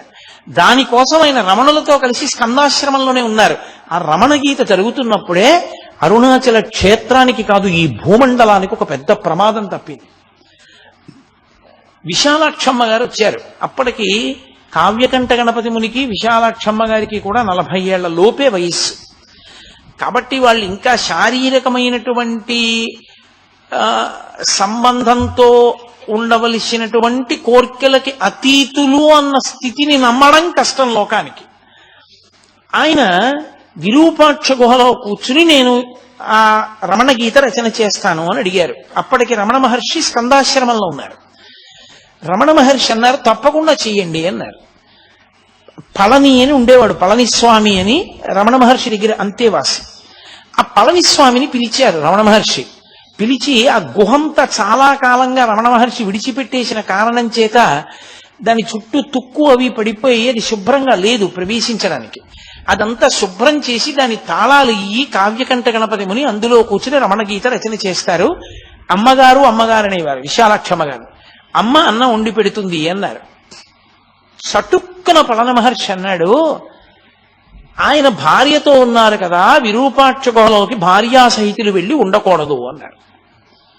అంటే వెంటనే కావ్యకంఠ గణపతి ముని అన్నారు, నేను భార్యతో కలిసి ఉన్న వానప్రస్థుని, నేను అక్కడ సంసారం చేసేవాణ్ణి కాదు, నేను ఎటువంటి వాణ్ణో రమణులకు తెలుసు, రమణులు నాకు తాళం ఇస్తే రమణులు నన్ను వెళ్ళమంటే లోకం నమ్ముతుందన్నారు.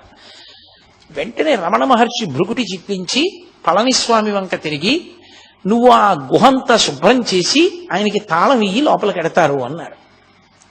సాయంకాలం అయిపోయింది. ఆయన విశాలాక్షమ్మ గారితో కలిసి విరూపాక్ష గుహకి వెళ్ళారు. లోపలికి వెడదామని కాస్త పెరుగన్నం పట్టుకుని వెళ్ళారు. రాత్రి తినడానికి రేపటి నుంచి వంట మొదలెడదామని వెడితే దానికి పెద్ద తాళం కప్ప వేసేసింది. ఆయన మళ్ళీ స్కందాశ్రమానికి వెళ్ళారు. భార్యని చెమ్మాళ్ళని అక్కడ ఉంచి పైకి వెళ్ళారు.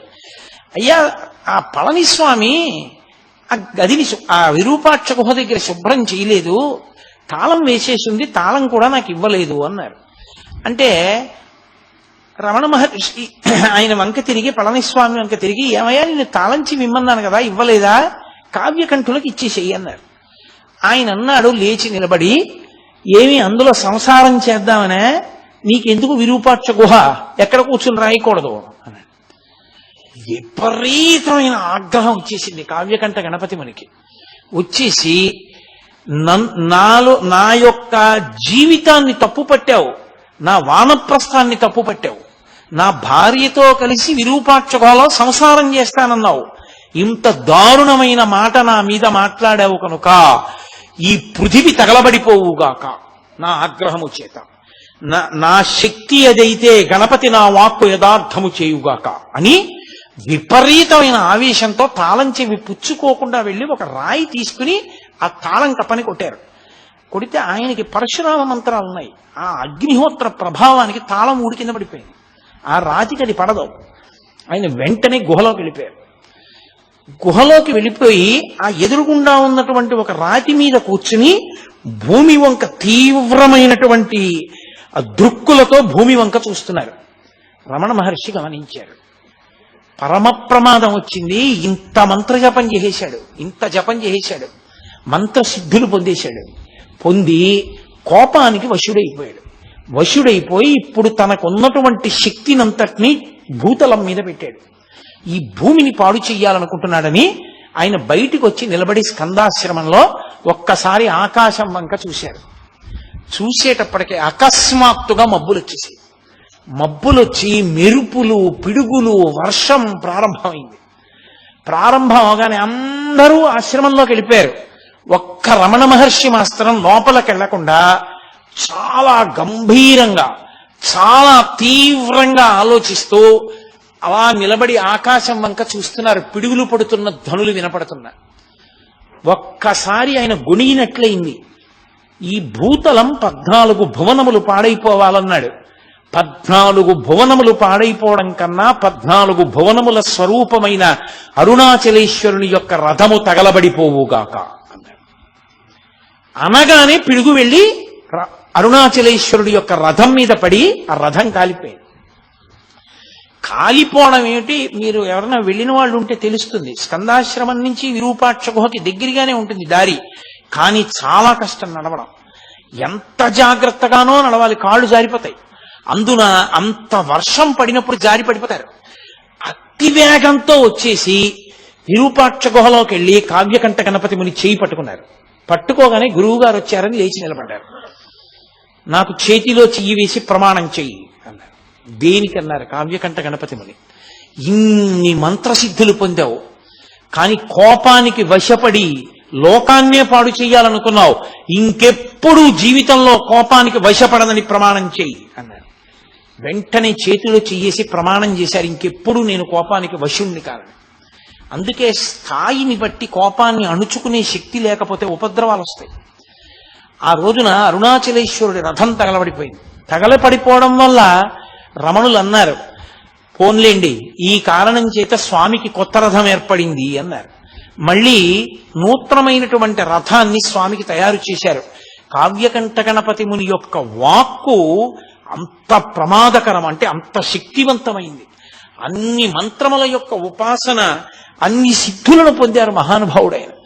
అటువంటి వ్యక్తి అరుణాచలంలోనే ఉండి స్కందాశ్రమానికి వెళ్ళిపోయారు. తర్వాత విరూపాక్ష ఘోళ ఆయన కూర్చోలేకపోయారు. ఎండ వేడికి లోపల గాలి లేక అందులో కూర్చోలేక భార్యని చెన్నై పంపించేసి ఆయన స్కందాశ్రమానికి వెళ్ళిపోయారు. వెళ్ళిపోయి ఆ స్కందాశ్రమంలో రమణ మహర్షితోటే కూర్చుని ఆ రమణ గీత పూర్తి చేశారు.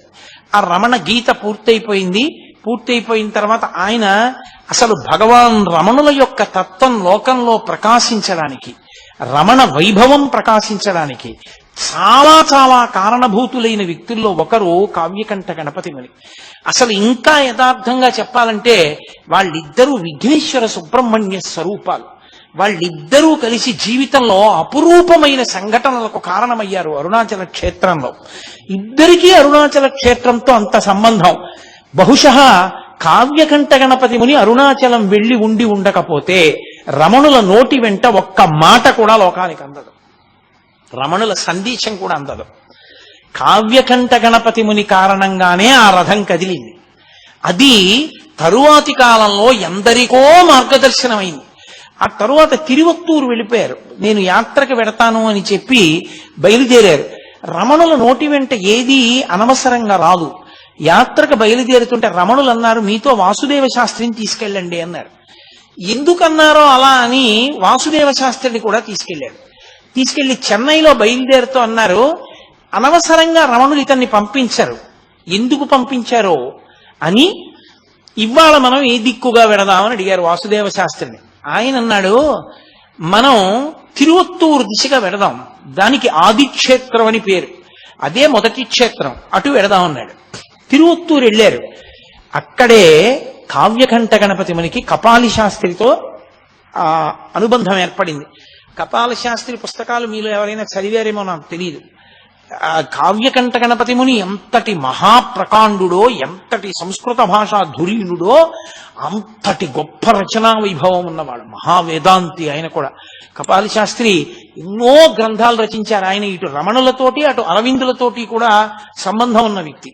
కాబట్టి అటువంటి ఆయన ఒక పాడుపడిపోయినటువంటి విఘ్నేశ్వర దేవాలయంలో కూర్చుని 20 రోజుల నేను ఇక్కడ 18 రోజుల పాటు రమణులు నాకు ఎటువంటి తత్వాన్ని తపస్సుకి చెప్పారో అటువంటి తపస్సు చేస్తాను అని పగటి పూట అన్నం తినడం కూడా మానేసి ద్రవ పదార్థం ఒక్కటే పుచ్చుకునేవారు. 18 రోజులు అయిపోయిన తర్వాత ఇక్కడ కావ్యకంఠ గణపతి ముని కూర్చుని జపం చేస్తున్నారు. మంచి సమాధిలోకి ప్రవేశించే ప్రయత్నంలో ఉన్నారు.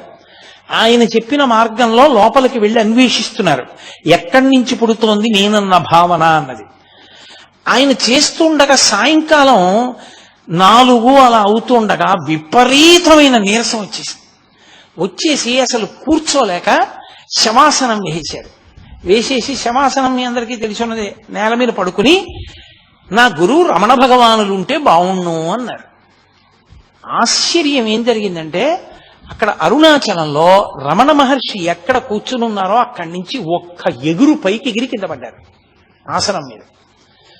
అక్కడ ఏమైందో తెలుసా, ఈయన ఎగిరి కింద పడే లోపల నా గురువు రమణులుంటే బావుణ్ణు అనుకున్నారు.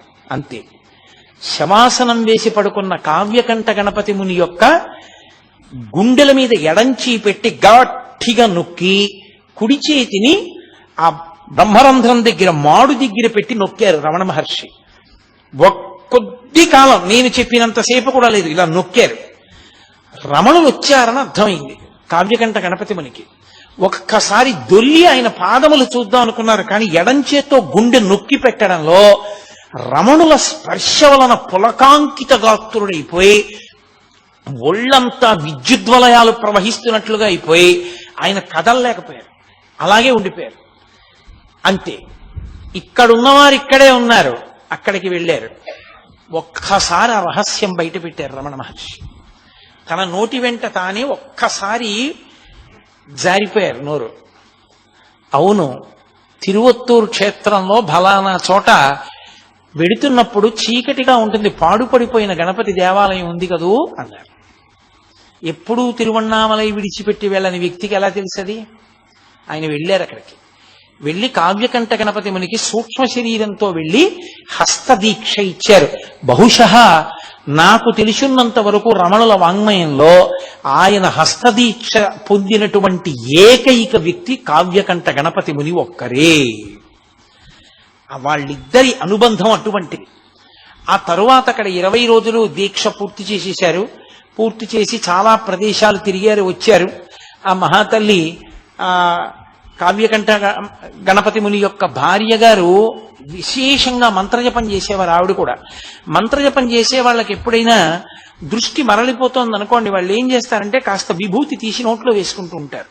ఆవిడికి తరచుగా విభూతి తీసుకోవడం అలవాటు.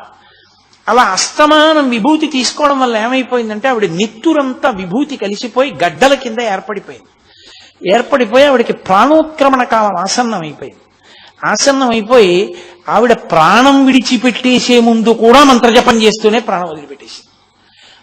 ఆవిడే నిరంజనానంద స్వామి వారిని వేడుకుని ఆ మాతృభూతేశ్వరాలయంలో వెనక శ్రీచక్రం ఉండాలి అని చెప్పి నిరంజనానంద స్వామి వారిని బ్రతిమాలి శ్రీచక్రం అక్కడ ఉండేటట్టుగా ఉత్సాహం తీసుకొచ్చినటువంటి వ్యక్తి కావ్యకంఠ గణపతి ముని గారి భార్య అయినటువంటి విశాలాక్షమ్మ గారి.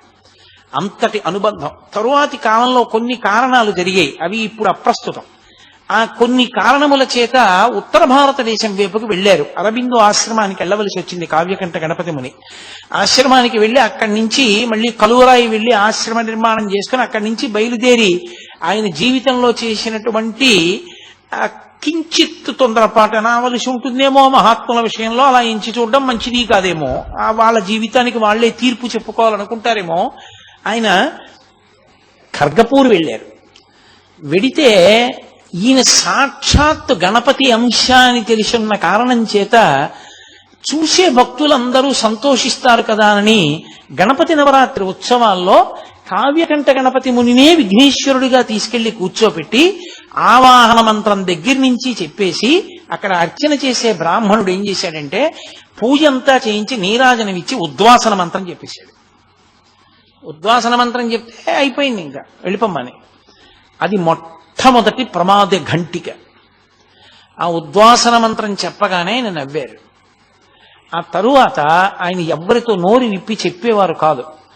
సరి అయిన పండ్ల రసం కూడా లేక చాలా కష్టపడ్డారు పాపం మహానుభావుడు. కష్టపడి నేను మీతో మనవి చేశానే, ఆయనకి అత్యంత దగ్గర వారు లక్ష్మీకాంతం గారని. ఆయన వెళ్ళినప్పుడు ఏమైందంటే బ్రహ్మాండమైనటువంటి వర్షం పడింది. లక్ష్మీకాంతం గారు వెళ్ళినప్పుడు ఈ కావ్యకంఠ గణపతి మునప్పుడు ఒక పాకలో ఉన్నారు. పాకంతా కురిసేసింది. అంతటి మహానుభావుడు అటువంటి స్థితిలో ఉన్నారు ఆ సమయంలో, కష్టకాలం. ఆయన పడుకున్న మంచం తప్ప మిగిలిన చోటంతా వాన కురిసేస్తోంది.